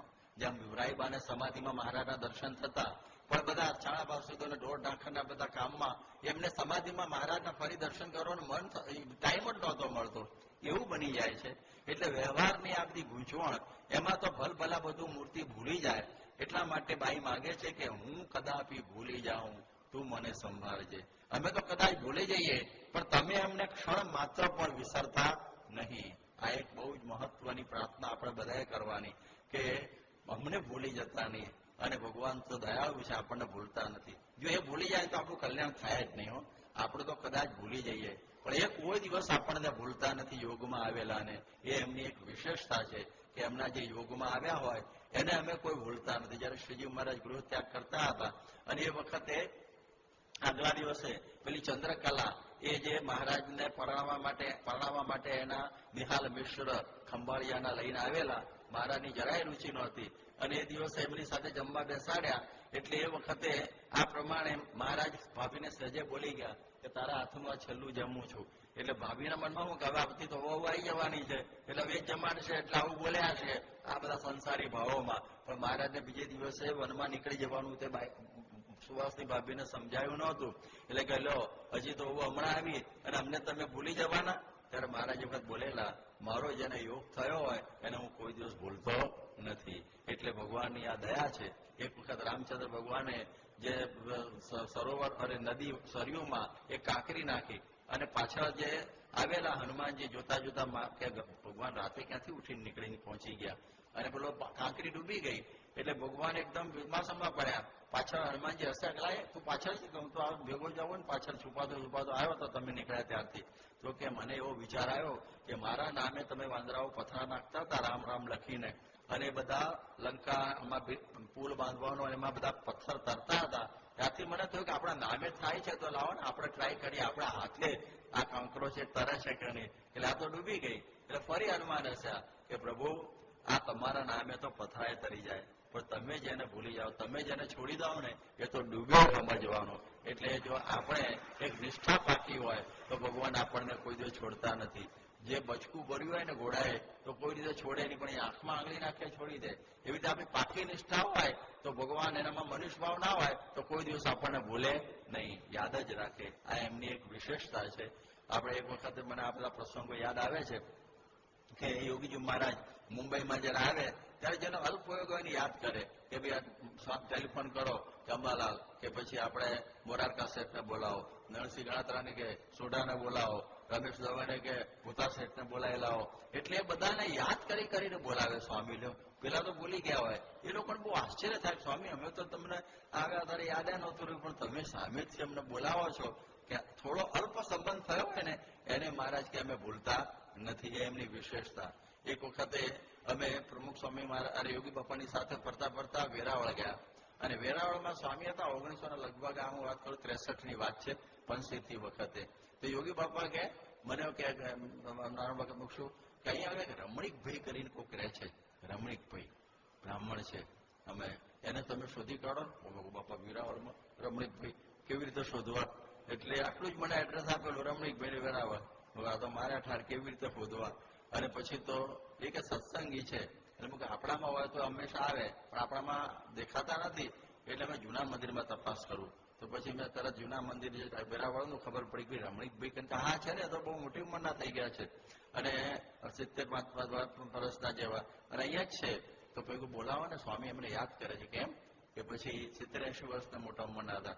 અને પછી અમે મંદિરમાં ઉલવાણા માજનવાડીમાં હતા અને સ્વામીપુરા રતિલાલ જાદવજીને ત્યાં ઉતરેલા, ત્યાં લાવ્યા અને સ્વામી એને જોયા ને ભેટી પડ્યા કે રમણીકભાઈ હું તમને 40 વર્ષથી ગોતું છું, આજે તમે મળ્યા. મેં કહું કોણ છે સ્વામી? આ કે જે પેલા દુબળી ભટ્ટ હતા ને ચાંદગઢના, જે મહારાજના 13 દોકડા આપેલા એના વંશમાં આ રમણીકભાઈ આવે અને મૂળ ચાંદગઢ ગામના. અને અમે લોકો જયારે વર્ષો પહેલા જુનાગઢમાં દીક્ષા લઈ દેલી અને કૃષ્ણચરણદાસ સ્વામીના મંડળમાં ફરતા હતા ત્યારે રમણીકભાઈ બ્રાહ્મણ હતા. એટલે અમારી સાથે અમને 1 મહિનો રસોઈ કરીને જમાડેલી એ મને બરોબર યાદ છે. ત્યારથી કે એમને ગોતતો હતો. રમણીકભાઈની આંખમાં, વૃદ્ધ આંખમાં આંસુ આવી ગયા કે સ્વામી હું તમને ભૂલી ગયો. ખબર ખરી કે ભાઈ જોગી કંઈક છે આમ તેમ, પણ તમે મને આ 40 વર્ષે ભૂલ્યા નહીં. હું કદાપી ભૂલી જાઉં તો મને સંભાળજે. આ એમની એક વિશેષતા. આપણે ભાગવતમાં કથા આવે છે ને કે જયારે વૃત્રાસુરની કથા, આપણે બધું તો લાંબી કથા છે, બધી લાંબી નથી કરતો, પણ વૃત્રાસુરની કથા આવે છે અને એમાં એ વૃત્રાસુર તો મૂળ તો ચિત્રકેતુ રાજા હતો અને પછી એને પાર્વતીજીનો શાપ થયેલો. કારણ કે ચિત્રકેતુને બધી એવી સ્થિતિ થઈ ગયેલી એટલે વિમાનમાં બેસીને બધે ફરતો હતો દિવ્ય વિમાનમાં. અને એમાં કૈલાસમાં શિવ પાર્વતીને જોયા તો પાર્વતી શિવના ખોળામાં બેઠેલા અને શિવજી એના ગળા પર હાથ નાખીને બેઠેલા અને આગળ વિશ્વ બેઠેલા. એટલે એમ થાય અમને કોઈ શરમ નથી કે આવું બધું મેં 33 કરોડ સ્ત્રીઓ છોડીને એક છૂટતી નથી. એટલે શિવજી ના બોલ્યા, પણ પાર્વતીએ શાપ આપે, કૂદું હવે ભગત થયો ભલે ચિત્રકૂદું, પણ તું અમારામાં દોષ પરઠ્યો, અમે તો જગત પિતરાઓ છીએ, માતા પિતા બધાના, તું આવો ભાવ કર્યો, જા અસુર થાય. તો વૃત્રાસુર થયેલો, પણ એને ભક્તિ કરેલી એ બધી એ વૃત્રાસુરના દેહમાં પણ એને યાદ હતી. અને પછી ઇન્દ્ર સાથે એનું ભયંકર યુદ્ધ થાય છે અને જયારે વજ્રથી ઇન્દ્ર એનું પેટ ફાડવાનું બધું કરે છે અને એ વખતે એમ થઈ ગયું કે હવે મારો દેહ પડવાનો, હવે હું નહીં જીવું. એટલે એ વખતે એણે ભગવાનને પ્રાર્થના કરી છે. વૃત્રાસુરની પ્રાર્થના ભાગવતમાં બહુ જબરી છે. અને એ વખત વૃત્રાસુર કહે છે કે હે પ્રભુ, આ હું તો પૂર્વે ભક્ત હતો પણ અસુરના દેહમાં આવી ગયો છું, એને કરીને હું તમને ભૂલી ગયો હવે એવું બને તો હું કદાપી ભૂલી જાઉં, તું મને સંભાળજે, મારો ઉદ્ધાર તમે આ છેલ્લે કરજો. અને વૃત્રાસુરનો ઉદ્ધાર થયો. એટલે આ પ્રમાણે આપણે ભગવાનને આટલી જ પ્રાર્થના કે આપણે ભૂલી જઈએ પણ ભગવાન ભૂલે નહીં. એવો જ પ્રસંગ પ્રમુખ સ્વામી મહારાજનો અમને એમ થયેલો કે એક વખત અમે ફરતા ફરતા છોટાઉદેપુર ગયેલા, બહુ વર્ષો પહેલાની વાત છે, 75 સાલમાં, 1975ની સાલ બાબત એ વખતે. અને એ વખત ત્યાં દશરથભાઈ, છગનભાઈ બ્રહ્મભટ્ટ હતા અને છગનભાઈની એક ગાડી હતી, એમાં એક રસોડ ડ્રાઈવર હતો અને અમને બધા પધરામણીમાં ફેરવતો, લગર વગર બિચારો સામાન્ય હતો. અને આ પ્રમાણે સ્વામી એને પૂછ્યા કે આમ રસોડ શું છે, એટલે બહુ રાજી પ્રસાદી આપે બધી પધરામણીમાં આવેલી, બીજું ત્રીજું આમ પ્રમાણે પેંડા ને એવું બધું. અને પછી સ્વામી 2-3 દિવસ રહી જતા રહ્યા. પછી 10 વર્ષ પછી ફરીથી પાછું ત્યાં જવાનું થયું હશે છોટાઉદેપુરમાં, અમે બધા સાથે જ હતા. અને એ વખતે સ્વામી છગનભાઈને બીજી એ ગાડીમાં બીજો ડ્રાઈવર હતો કે પેલો રસૂલ ક્યાં ગયો, કે સ્વામી તો બહુ ગરડો થઈ ગયેલો એટલે એને રિટાયર કરી દીધો, ગામમાં કંઈક હશે હતો. એ કે ના, એને બોલાવો. એટલે પેલા એમને બોલાવ્યો, એવો જ લગર વગર કપડા ને બધું, કે રસૂલ અમે જયારે આ છોટાઉદેપુરમાં સીમમાં બેઠા ને પાદરમાં ભાગોળે ત્યારથી યાદ કરતા હતા કે રસૂલ મળશે અને આ તું મળ્યો, મને બહુ આનંદ થયો.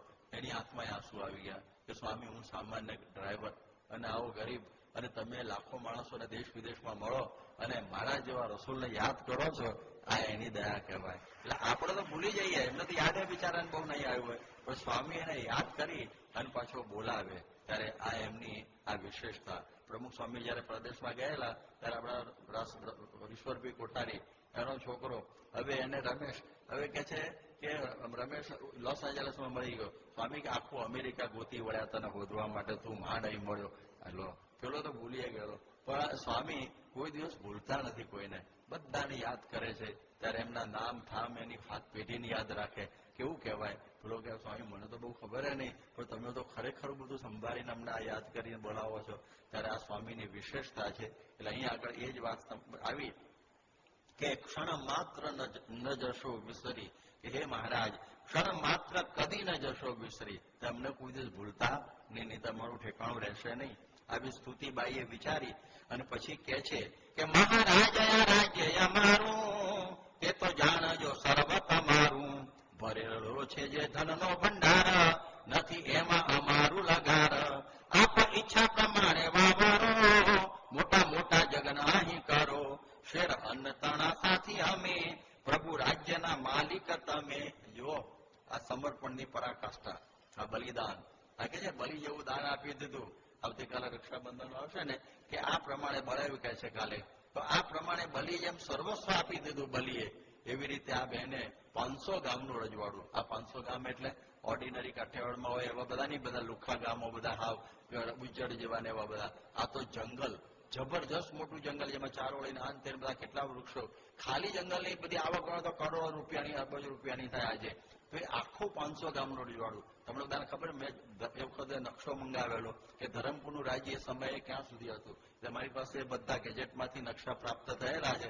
તમને ડર લાગશે કે મુંબઈનું જે માહિમ બંદર છે દાદરની નજીક, ત્યાં સુધી ધરમપુરની સીમા હતી સ્ટેટની. હવે જો લઈ લીધું હોત મહારાજે તો મુંબઈમાં જે બાબાઈ સ્વામી ખોદે છે ને જગ્યા, એ બધો પ્રશ્ન હલ થઈ ગયો હોત. પણ એ મહારાજ હવે ના પાડશે કે નથી જોઈતું અમારે, જે થયું એ. પણ કહેવાનો અર્થ એ છે કે એ સમયમાં આટલું આખું રજવાડું, એ કહે છે મહારાજ આ બધું તમારું, અમારે તો શેર અન્ન ખાવા જોઈએ, એ ગમે ત્યાંથી અમને મળી જશે, માટે રાજના માલિક તમે યજ્ઞ યાગાદિક જે કરવું એ બધું કરો.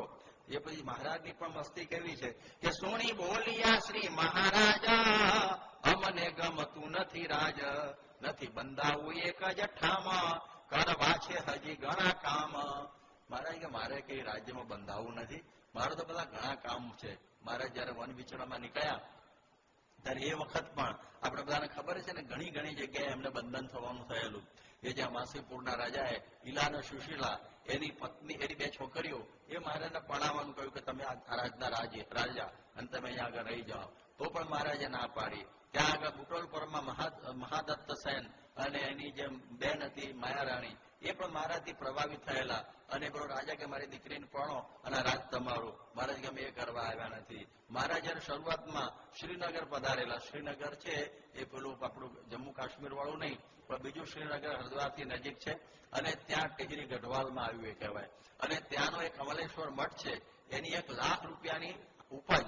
અને મહારાજ રાતે સિંહ આવેલો અને મહારાજ રાતે રહી ગયેલા, અને એ સિંહથી ડર્યા નહીં. એટલે મહંતને કહ્યું કે આવા અદભુત ગોરણી, જે સિંહથી ડરતા નથી, સિંહ સામે આવીને બેસી ગયો. આપણે મિસ્ટેક ઇન્ડિયામાં જોયું હશે આ બધું. એટલે મારો આખો મઠ એમને આપીને નિવૃત્ત થઈ જવું. એટલે એ વખતના જે મહંત હતા એમણે આખો મઠ આપવાનું નક્કી કરી દીધું. અને અમે પછી હમણાં ગયેલા ટેહરીગઢ, જયારે ઉત્તરાખંડની યાત્રામાં 1987માં, ત્યારે પ્રમુખ સ્વામી એ ત્યાં ગેસ્ટ હાઉસમાં ઉતર્યા હતા. અમે કહ્યું કે આ મઠ આવો ક્યાં હશે, અને ભગવાનની કૃપાથી બધા જ અધિકારીઓ ત્યાં આવી ગયેલા. અને રાતે જ અમને એડ્રેસ મળી ગયું કે આ મઠ અહીંયા આગળ. સવારે સરસ સ્વામી પહોંચી ગયા, એની ચોપડી અમને આપીને અમે બધો ટોટલ કર્યો. એ જમાનાનો આજથી 200 વર્ષ પહેલા જે મઠ મળેલો, તો એના ગામોની ઉપજ એ જમાનામાં 1 લાખ રૂપિયાની ઉપજ હતી. અત્યારે તો અબજની થઈ જાય. 1 લાખ રૂપિયાની ઉપજ એ જમાનામાં. 64 ગામો હતા, બધાના નામો હતા, મહંતોના નિર્મળપુરી એ વખત હતા, અને આજના મહંત સુધીના એના મહંતો મળ્યા અમને. તો આ પ્રમાણે મહારાજને આવા લાખ રૂપિયાની ઉપજવાળા મઠ મળતા હતા. પત્નીઓ સહિત રાજ્ય મળતું હતું. એ બધું છોડી દીધેલું છે. તો કુશળ કુંવરબાને કે અમે આવું કરવા આવ્યા નથી, બધું અમારે તો શું કરવું છે, દેશ વિદેશમાં બધે ફરવું છે. કે કચ્છ સોરઠ અને ગુજરાત વધ્યો છે વામ પંથ વિદ્યા પ્રખ્યાત, તેનું ખંડન કરવું છે મારે, ધર્મ સ્થાપવા શ્રુતિ અનુસારે. એ જ માટે લીધો અવતાર, હરુ અધરમ ભૂમિનો ભાર. મોટા પૂર્વના મુક્ત છો તમે, તમ અર્થે આવ્યા અહીં અમે. કે અમે તમારા માટે જ અહીં આવ્યા છીએ, અને કામ પૂરું થઈ ગયું. અમારે તમારે કામ કયું થયું કે મારા રૂપનો નિશ્ચય કરાવ્યો, પૂર પાવન કરવા હું આવ્યો. હવે અહીં નથી અન્ય કામ, થયું પૂર્ણ કામ તમામ. કયું પૂર્ણ કામ થયું સમજ્યા બધા સુજ્ઞ શ્રોતાજનો? મારા રૂપનો નિશ્ચય મારે તમારે કરાવો તો એ થઈ ગયો. મારા રૂપનો નિશ્ચય છે ને એ તમને થઈ ગયો. કારણ કે ગુણાતીતાનંદ સ્વામીએ તો ઘણી બધી વાતો એમને બધી કરેલી, અને એ પ્રમાણે એમને મહારાજના મહિમાની વાતો કરેલી. અને હવે તો એ જ સાક્ષાત મહારાજ પદે પધાર્યા, અને પોતાનો નિશ્ચય એમને બાઈને પાકો જડબે સલાહ કરાવી દીધો. કારણ કે કુશળ કુંવરબાઈ બધે પણ ભેગા જ ફરતા. જયારે વાંસદા ગયા ત્યારે બાઈ સાથે જ હતા. નહીં પુરુષોત્તમ પણ કહ્યું મહારાજે વાંસદામાં. એટલે એ બધી વાતો એમના અંતરમાં ઉતરેલી હતી. એટલા માટે કહે છે કે મારા રૂપનો નિશ્ચય થઈ ગયો ને એટલે બધું કામ પૂરું થઈ ગયું. એટલે આપણે પણ યાદ રાખવાનું, કરીને શું કરવાનું છે, ભગવાનનો નિશ્ચય, એ નિશ્ચય પાકો આપણે દ્રઢ રાખવાનો, તો પછી બીજું કશું કરવાનું કે રહેતું નથી. શ્રીજી મહારાજે પણ મધ્યના 9માં વચનામૃત ત્યાં સ્વરૂપ નિષ્ઠાની વાત કરી કે સ્વરૂપ નિષ્ઠા પાકી જોઈએ. સ્વલ્પમ અપ્યસ ધર્મસ્ય ત્રાય તે મહતો ભયાત. સ્વરૂપ નિષ્ઠાનો લેશ હશે ને તો પણ મોટા ભય થકી રક્ષા કરશે. એટલા માટે આ કરવાનું આ છે સ્વરૂપ નિષ્ઠા. કામ ક્રોધાદિક દોષો તો એની મેળે બધા મહારાજની કૃપાથી જતા રહેશે. કારણ કે મધ્યના 13માં કહ્યું કે આ સ્વરૂપ જેવું છે એવું તમને સમજાશે ત્યારે કામ ક્રોધાદિક જીતવામાં સહજ પણ પ્રયાસ પડશે નહીં, સહેજે જીતાઈ જશે. એટલે જેમ ઘણા લાખો કરોડો રૂપિયા વર્ષનું અંધારું હોય અને એમાં જયારે અજવાળું પેસે ને ત્યારે અંધારું એમ ના કે મારી બહાર જેટલી કરોડ વર્ષની જે હાલવા માંડે, એને પૂછ્યા વગર બહાર જ જાય. એવી રીતે સ્વરૂપ નિષ્ઠા જયારે દ્રઢ થઈ ગઈ ને એટલે દોષો એની મેળ ભાગવા માંડે, એમાં જ બાકી રહે નહીં. તો આ સ્વરૂપ નિષ્ઠા પાકી દ્રઢ કરવાની. તો આ પ્રમાણે આ બાઈએ આ પાકી સ્વરૂપ નિષ્ઠા મહારાજના સ્વરૂપમાં કરી દીધી કે આ પૂર્ણ પુરુષોત્તમ નારાયણ પ્રત્યક્ષ મારી સામે ઉભા એ જ છે એવો નિશ્ચય થઈ ગયો. બસ આટલામાં પૂરું થઈ ગયું કે મારું કામ પૂરું થઈ ગયું. સ્વરૂપનો નિશ્ચય કરાવો. આ બધાએ સ્વરૂપ નિષ્ઠા સમજવી. અર્જુનને પણ શ્રી કૃષ્ણ ભગવાનને આટલું જ કરાવવાનું હતું. આખી ગીતામાં આટલું જ છે કે ગીતામાં પહેલા એને બહુ મગજમાં બેઠું નહોતું એટલે ન યોત્સે, હું હવે લડીશ નહીં, રથોપસ્થમ ઉપાવિશદ, રથની પાછળ બેસી ગયો. અને પછી શ્રી કૃષ્ણ ભગવાને જે બધી એની સાથે બધી ગીતાની અરે બધી વાતો કરવા માંડી અને છેલ્લે કરી નાખ્યું કે હવે તને બહુ સમજાતું નથી, હું આટલી બધી મગજમારી કરું છું, હવે હું તને છેલ્લું કહી દઉં છું કે સર્વ ધર્માન પરિત્યજ્ય મામ એકમ શરણમ રજ. સ્વરૂપ એમને પેલું વિશ્વ સ્વરૂપ બતાવ્યું, બધું કર્યું એમને. એટલે એમ તો આ તો બહુ જબરજસ્ત સ્વરૂપ છે, દિવ્ય દ્રષ્ટિથી જોયું એને. અને ભગવાને કહ્યું કે હવે મારો જ આશરો કર અને હું કહું એમ કર. એટલે એને દ્રઢતા થઈ ગઈ અને કહ્યું કે નષ્ટો મોહો સ્મૃતિ લબ્ધા ત્વત્પ્રસાદાન મયાચ્યુત શ્રુતોસ્મિ ગત સંદેહ કરીશ્યે વચનમ તવ. હવે મારા બધા સંશયો નાશ પામી ગયા છે, હવે આપ કહેશો એમ હું હવે કરીશ. આ સ્વરૂપ નિષ્ઠા પાકી થઈ ગઈ. અહીં આગળ કે હવે મારે કોઈ ડર નથી રહ્યો, કોઈ શંકા રહી નથી, મોહ રહ્યો નથી. તો એ સ્વરૂપ નિષ્ઠા સાચી થઈ જાય પછી કરીશ્યે વચનમ તવ એ આવે. તો અહીં બાઈને પણ સ્વરૂપ નિષ્ઠાની દ્રઢતા થઈ ગઈ છે.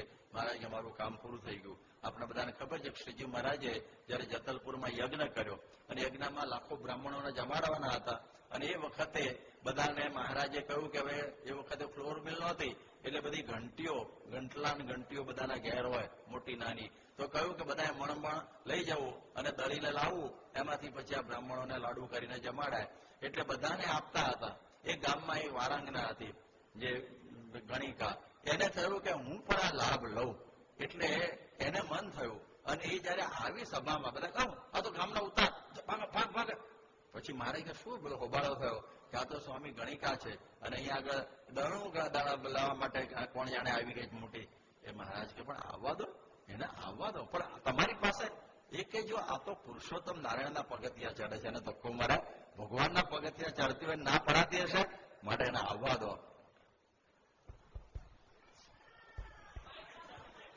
માઇક ચાલુ છે એટલે બધા એમને સાંભળો. એટલે એમણે કહ્યું કે હવે એને તમે મારી પાસે આવવા દો. અને બાઈનો હરખ વધી ગયો. ઓહો, મને ભગવાને બોલાવી. એના અંતરમાં આનંદના ઉમળકો આવી ગયો, મોહક ઉમળકો. મહારાજ પાસે ગઈ અને કે ભાઈ તારે શું છે કે મારે પણ ઘઉં દળવા છે. એ કે તું જાતે દળીશ? કે હા મહારાજ હું પોતે દળીશ, પણ મને તમે આપો. અને એ પછી બધાએ કહ્યું કે મહારાજ આ તો કે છે પણ એની દાસી દ્વારા દાવશે અને બધું કરશે. મારે કે આપો તો ખરા.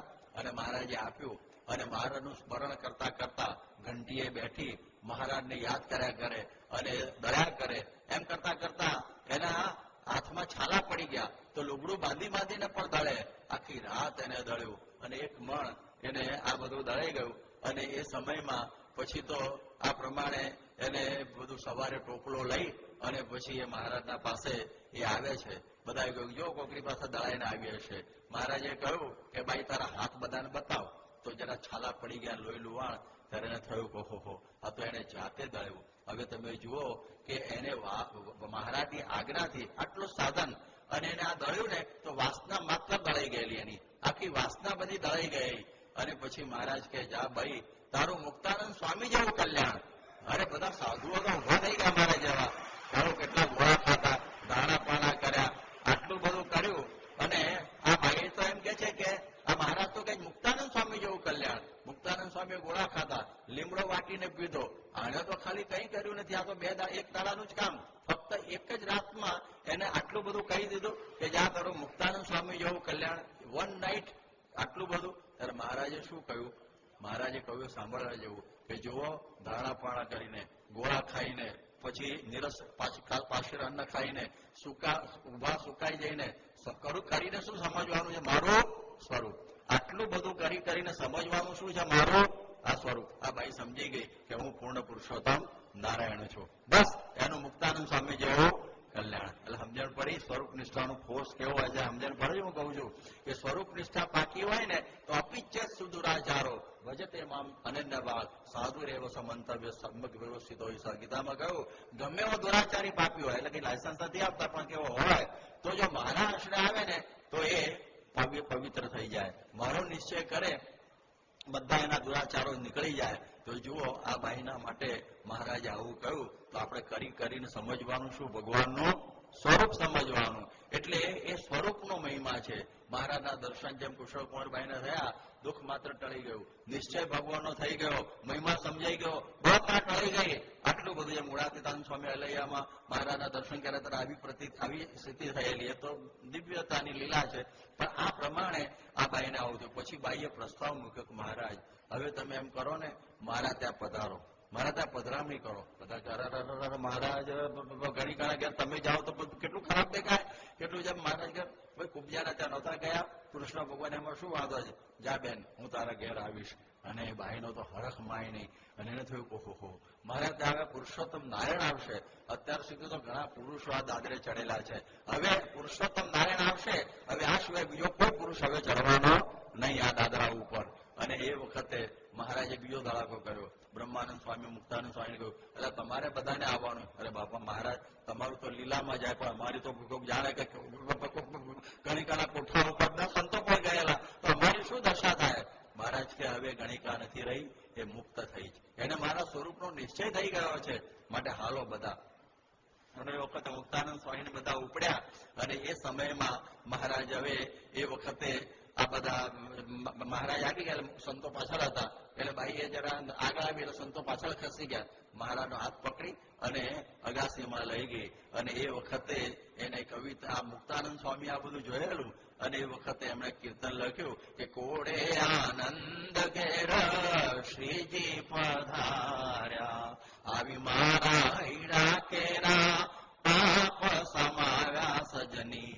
કોડે આનંદ ઘેર શ્રીજી પધાર્યા, ઊંચી અગાસી મારી નૌતમ મેળી. પછી આ બધું વર્ણન બહુ સરસ કરેલું છે કે હેતે બેહાડે મેં તો બાયા ડલી જાલી, અને બધી વાતો મનની કહે છે. ત્યારે જુઓ, આ એક સ્વરૂપ નિષ્ઠા. તો મારે કહે છે કુશળકુંવરબા, તમને સ્વરૂપનો નિશ્ચય થઈ ગયો, હવે કંઈ કરવાનું બાકી નથી. શ્રીજી મહારાજ ફરતા ફરતા ત્યાં શેઢી ગામમાં આવ્યા. અને શેઢીને પેલું કયું ગામ છે? પેલું ભાલમાં. હવે એ ભાલના ગામડામાં આવ્યા. અને ભાલના ગામડામાં મહારાજને દાંતણ કરવું હતું. એટલે સોઢી એટલે સોઢી ગામમાં આવ્યા. સવારે મહારાજ ઉઠ્યા કે દાંતણ મળે, કઈ ભાલમરસરનું દાંતણ હોય બધું, કે સાદા તો ગાંડા બાવળ હોય, સારા બાવળ. પણ એ પેલી બાઈ એક સારો બાવળીઓ ઉછેરેલો, એક મુસલમાન બાઈએ. એટલે કોઈ કહ્યું કે ગામમાં એક મુસલમાન બાઈ છે ને, એના ત્યાં બાવળીઓ છે, મારે કે લઈ આવો. એટલે એવું કે ભાઈ દાંતણ આપીશ? કે કોના માટે? કે અમારા ભગવાન આવ્યા. કે ખુદા તાલા છે ત્યાં, હું જાતે આવું. એ દાંતણ લઈને આવી અને મહારાજને કહ્યું કે લ્યો આ દાંતણ કરો. અને પછી કહ્યું કે ખુદા મેરે પર નજર રખ્યો. મહારાજ કે જા, તને આ અક્ષરધામ બક્ષીશ. બધા કે આ શું? કે એને મને ખુદા જાણ્યો. આ બાઈએ શું જાણ્યું? મારા રૂપનો નિશ્ચય થઈ ગયો, એનું પણ કલ્યાણ. એટલે આ બધા દાખલાઓ ઉપરથી આ સમજવું. તમને બધાને ખબર છે આમ્રપાલી, એ આમ્રપાલી એ પણ ગણિકા જ હતી, આમ્રપાલી. અને એને પણ ભગવાન બુદ્ધના દર્શનથી એના પાપ ધોવાઈ ગયા. અને કોઈ મહારાજ તમે મારા ઘેર જમવા આવશો? તો બુદ્ધ આમ્રપાલીના ઘેર પણ જમવા માટે પધાર્યા. જેવી રીતે મહારાજા ગણિકાના ત્યાં ગયેલા, લક્ષ્મીના ત્યાં. તો આવું છે. તો જેને નિશ્ચય થઈ જાય ત્યારે ભગવાન એને પછી આ લૌકિક ભાવથી જોતા જ નથી. આપણે 2-3 મિનિટ વધશે, વાંધો નથી ને ભાઈ? એટલે હવે આ પ્રમાણે હવે બધાને થયું કે મહારાજ કહે છે હવે અમે જઈએ. કે આખે પૃથ્વીનું જો મારે રાજા, નથી મારે તેનું કાંઈ કાજ. ધનને ઘણું ધૂળ સમાન, ઘણું સન્માન ને અપમાન. દેખું છું સરખા નર નારી, હોય વૃદ્ધ જુવા ભગવાન કુમારી, દેખું રૂપ કુરૂપ સમાન, નથી ભાસતો ભેદ નિદાન, જેમ કીડીઓની હોય હારા, દિશે સર્વનો સરખો આકાર, તેમાં કોણ પુરુષ અને નારી, કોણ કદરૂપ અને કોણ સારી. મારે કે જો અમારે તો આખી પૃથ્વીનું રાજ્ય મળે ને તો પણ જોઈતું નથી. અમારે તો આ નિશ્ચય કરાવવો છે. અમારો ધનને હું ધૂળ જેવું ગણું છું, અપમાન સન્માન ને અપમાન ગણું છું, અને બધા નર નારી બધા સરખા ગણું છું. જેમ કીડીઓની હાર હોય એમાં તો રાણી ને બધું હોય, પણ કોણ ખબર પડે કે રાણી છે, રાજા છે, આ છે, બધી કીડીઓ જ દેખાય. એમ આ અક્ષરની અટારીથી ભગવાન જયારે જુએ ને ત્યારે બધું આવું દેખાય. કેટલી ઊંચાઈ ઉપરથી જોતા અક્ષરની અટારીથી. તો આ પ્રમાણે મહારાજ કહે છે એમાં અમને કોઈ ભેદ જણાતો નથી. મહારાજે આવી બધી આ વાતો કરી, કારણ કે એમને તો દરેકમાં પોતાનું સ્વરૂપ દેખાય છે, એટલે એ બધી વાતો કરીને જે બધી સોના મોરો બધો થાળ ધરેલા એ રાજાના બધા નોકરોને વહેંચી દીધી. પછી બધા વિપ્રોને દક્ષિણા આપી દીધી. એક ટેલિયો બ્રાહ્મણ આવ્યો, મારી દીકરી પરણાવવાની છે, એટલે તને આપ્યું, એટલે એને પણ બધું દાન આપી દીધું. અને પછી મહારાજ આ બધું કરીને પછી કહે છે કે તમે અંતઃપુરમાં પધારો. મારા દરબારમાં બધી જગ્યાએ પગલા કરે છે, શસ્ત્ર શાળાને બધું જોયું. બધા કાઠીઓ તો આશ્ચર્ય પામી ગયો, ઓહો આવું બધું, આટલું બધું, એવું બધું થઈ ગયું. બધા ઓહો. જયારે આ કુશળ કુંવરભાઈ આખું રાજ અર્પણ ને બધું કરવાનું થયું ને ત્યારે પેલા જીવુબાન બધા આવેલા ને એ જયારે શ્રીજી મહારાજ ત્યાં ગઢપુરમાં રહે તો રીસામણા મણામણા બહુ થતા અને કહેતા કે મહારાજ તમારું બધું દાદાનું વપરાય છે, એટલે તમે જેમ ફાવે એમ વાપરો છો, એવી રીતે બોલી જતા હતા. પણ મહારાજ એને એટલા માટે બોલાવ્યા કે તમારા મનમાં કે અમારા જીવાય કોઈ ભગત નથી. જોયેલો આ કુશળ કુંવરભાઈ, તમને કેટલાના અંદર છોડમાં સમાવી દે એટલા બધા ભક્તો મારા છે, એટલે આપણે અભિમાન નહીં રાખવાનું કે આપણે સેવા કરીએ છીએ અને આપણે જ આ બધું ગોઠવીએ છીએ. બધા મહારાજના ને પ્રમુખ સ્વામીના ભક્તોનો કોઈ પાર નથી, એટલે આપણો તેની આગળ કઈ નહીં. એટલા માટે શ્રીજી મહારાજ આ બતાવવા જીવબાને લઈ આવેલા કે જુઓ મારા ભક્તો આટલે દૂર મેં વૃત્તિ દ્વારા તૈયાર કરેલા કેવા છે. તો વૃત્તિથી સેવેલા આવા કુશળ કુંવરબાઈ હતા કે જેનું એમના માટે એમને જોયું. એટલે ઘણી વખત હોય ને કે બધા આપણા હરિભક્તો આફ્રિકા જાય તો એના હરિભક્તોને જોઈને આશ્ચર્ય પામે. અહીંના હરિભક્તો જયારે લંડન અમેરિકા જાય તો એને મહિમા સમજે, ઓહો આટલા દૂર દેશમાં સર્વસ્વ સમર્પણ કરનારા છે. આપણા કેટલા હરિભક્તો છે કે જેને પોતાનું ધન ધામ કુટુંબ પરિવાર બધું સત્સંગ પરાયણ કરી નાખ્યું છે. આ બધા મંદિરો થયા એટલાન્ટા અને ટોરન્ટો બધા તમે જુઓ એમને નથી થયા. યાદ રાખજો, સંસ્થા પાસે કઈ પૈસા કે દુસ્તા નથી, એ ઝાડ નથી ખખડાઈને પ્રમુખ સાહેબ હલાવીને બધું આપે. આપણે તો પેલું છે ને ત્યારથી રામપત્તર જે શું કહેવાય રામાનંદ સ્વામીએ માગી લીધો. શ્રીજી મહારાજે રામાનંદ સ્વામી પાસે રામપત્તર માગ્યું ને કે તમારા હરિભક્તોનું દુઃખ પડવાનું તો રામપત્તર મને આવો, એનું એ રામપત્તર લઈને પ્રમુખ સ્વામી ફરે છે હજી પણ. એટલે આપણી સંસ્થામાં બધું તૂટતું જ હોય છે, પણ હરિભક્તોએ તો પોતાનું ઝીરો બેલેન્સ કરીને એટલાન્ટામાં અને બધા મંદિરોમાં સેવાઓ કરેલી છે. ઘણાએ પોતાના ઘર ગામ કુટુંબ પરિવાર બધા આખું આપી દીધું. એકના એક છોકરાને આપી દીધા છે સાધુ કરવા માટે, કે ઓછી વાત છે. બધું સમર્પણ કરેલા છે. હવે બાલુભાઈ આખું ધોળકાનું મંદિર બનાવી દીધું. એવા ચરોતરમાં મને ખ્યાલ છે કે એવા 50 મંદિર હશે કે જે જમીનથી માંડીને ઠેઠ સુધીનો ખર્ચો એક વ્યક્તિએ આપેલો હોય. એવા બધા કેટલા હરિભક્તો આજની તારીખે છે પોતાના વિલ આપી દીધેલા છે સમગ્ર મિલકતના. એટલે એકબીજાનો મહિમા સમજીએ ને એટલે મહારાજે આ બધા હરિભક્તોને ઠેઠ ગઢડેથી આ જોવા બતાવવા કે હવે તમે ત્યાં રિસાતા બિસાતા નહીં, જુઓ આ બધું. અને પછી મહારાજે કહ્યું કે હવે બાઈને કે જુઓ મને પણ એક ચરણની છાપ આપો. એટલે મહારાજે એમને પણ પોતાના ચરણબિંદની છાપ આપી અને મહારાજે કહ્યું કે આ બધી વાસના દરબારમાં રાખતા નહીં અને અમારી વૃત્તિ રાખજો, એવું પણ મહારાજે બધી વાત કરી. અને કહ્યું કે મહારાજ રહી જાઓ, પણ મહારાજ કે હવે તો મારે જવું છે અને કે તમારા દર્શન વગર મારું અંતર અકળાશે. પણ મહારાજ કહે છે કે હું તમને આ ચરણની છાપ આપું છું ચરણારવિંદની, એમાં તમે દર્શન કરજો. અને પછી કહ્યું કે ભાઈ ભાઈ બોલ્યા બહુવાલે, મારી સુધ લેજો અંતકાળે, ક્યાંક વાસના ના રહેલા ગારા, આપો એવર જગ કર તાર. કે મહારાજ અંતકાળે મારી સુધ લેજો, મારી કોઈ વાસના મારી કોઈ જગ્યાએ ન રહે. મહારાજે તથાસ્તુ કહ્યું. અને પછી એમણે કહ્યું કે આ જીવબાને તો રાખતા જાઓ તો મને કથા વાર્તાનો લાભ મળે. મહારાજ કે ના, એ પણ બધા હવે બહુ દૂરથી આવ્યા છે અને પ્રવાસેના ઘણા દિવસ થયા છે, માટે હવે એ પણ જશે. અને બધું એમણે કહ્યું જીવબાને કે તમે બધા અહીંથી સીધા છે ને અહીંથી જજો આ શું કહેવાય આ વલસાડ, અને વલસાડથી તમે પાણીના રસ્તે એટલે જળ રસ્તે સીધા ભાવનગર ઉતરજો. બોટમાં બેસીને વાણમાં, અને ત્યાંથી પછી ગઢડા નજીક છે એ રીતે તમે લક્ષ્મીરામને ચારણ ભોજોભાઈને બધાને કહ્યું કે આ બહેનોને લઈને તમે આમ જજો. એવી મહારાજે આજ્ઞા કરી. અને પછી તમે દુર્ગપુરમાં જજો અને પછી અમારે ત્યાંથી આવવાનું થશે. અને સુરતનો સમુદાય આવ્યો હતો એ પણ વિદાય થઈ ગયો. અને હવે 5મી સવારી મહારાજની વિદાય નીકાળે છે છેલ્લે કે બેઠા અંબાડીમાં વિનાશ લઈ ચમર કુંવર બેઠા પાસ વાજે વાજિંદ્ર વિવિધ પ્રકાર સાથે શોભે ગણા અસવાર એક ગાઉ સુધી ગયા જ્યારે બેઠા વાલમ વેલમાં ત્યારે એક ગાઉ સુધી મૂકવા ગયા બધા. અને બધાના આંખમાં આંસુ માય નહીં. પછી કે મહારાજ કહે હવે તમે બધા જાઓ અને અમે હવે આથીથી ઉતરી અને વેલમાં બેસી અને મહારાજ હવે ત્યાંથી પછી હવે વિદાય લે છે. અને જેવા આવ્યા હતા એવી રીતે વિચરણ કરતા કરતા કરતા મહારાજ હવે વરતાલમાં આવ્યા. અને વરતાલમાં જોબન પગે કહ્યું કે રંગોત્સવ કરો. સંપ્રદાયનો બહુ પ્રસિદ્ધ રંગોત્સવ જ્ઞાનબાગમાં જે પેલા 2 કુંડ ને બધું છે ને વડતાલમાં, એ સાલનું છે 1872નું. અને એ રીતે આ મહારાજે નક્કી કર્યું. ત્યાં તો જીવુબાને બધા અહીં આવી ગયા. મહારાજે કહ્યું કે મેં તમને કહેલું કે વલસાડ થઈને પછી તમે શું કહેવાય વહાણમાં બેસીને કે હમણાં કંઈક દાળમાં ખાવું લાગતું હતું, તમે કદાચ ગઢપુર મોડા આવો એટલે અમે તમારી પાસે વાહે જ આવ્યા છીએ. મારે ભારે કરી કે જો મેં આ વરદાન આપી દીધું છે આ લોકોને કે મારે ફાગણ સુદ પૂનમનો સમય અહીં કરવાનો છે રંગોત્સવ, એટલે મારે પણ મહારાજ તો થોડા દિવસ પણ ગઢપુર આવી જાઓ. તો જુઓ કેટલો પ્રેમ આ લોકોનો. તો મહારાજ અઠવાડિયા માટે ગઢપુર જાય છે, ફક્ત 1 અઠવાડિયા માટે. આ બહુ નજીક નહોતું કે એરોપ્લેનો બેસી જવાનું હોય અથવા કે સ્પેશિયલ કઈ ગાડી કે એવું કઈ નહીં. એ બધું આ ગાડામાં ઘોડામાં ને એ બધું કૂટાતા જવાનું હોય. પણ ભક્તોને પ્રેમનો લાભ આપવા માટે મહારાજ કે હું ત્યાં જઈ આવું. જોબનને બધાને કહ્યું, રણછોડભાઈને બધાને હરિભક્તોને, અને પાછો આવું છું પાછો આ ઉત્સવ કરવા જ્ઞાનબાગમાં. એટલે મહારાજ ગઢપુર પધાર્યા. એની છેલ્લી વાત આપણે સાંભળી લઈએ કે ગઢપુરમાં શ્રીજી મહારાજ એ વખતે બિરાજમાન હતા. અને એક વસ્તુ એવી બની કે એક કાસદ આવ્યો. કાસદ એટલે કે એક પેલો ખેપિયો પત્ર લઈને, અને એ પત્ર લઈને આવ્યો છે. અને એ સમયમાં એ ધરમપુરથી સમાચાર આવ્યા કે લઈ કાસદમ લઈ મોકલ્યા કાસદ ગણા લખવામાં રાખી નહીં મણા.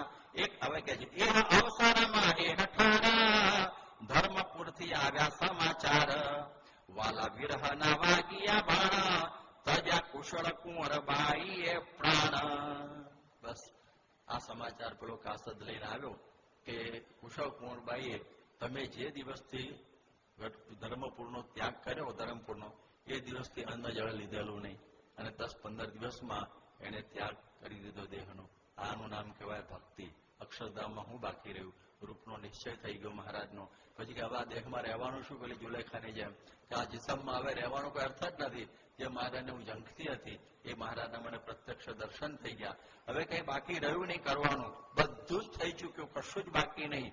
અને એ વિરહના બાણ વાગ્યા અને કુશળ કુંવરબાઈ ધામમાં ગયા કે જ્યારે એનો થયો અંતકાળ તમે તેડવા આવ્યા દયાળ વળી આ પતાણા દર્શન પામ્યા કોઈ પરિજન.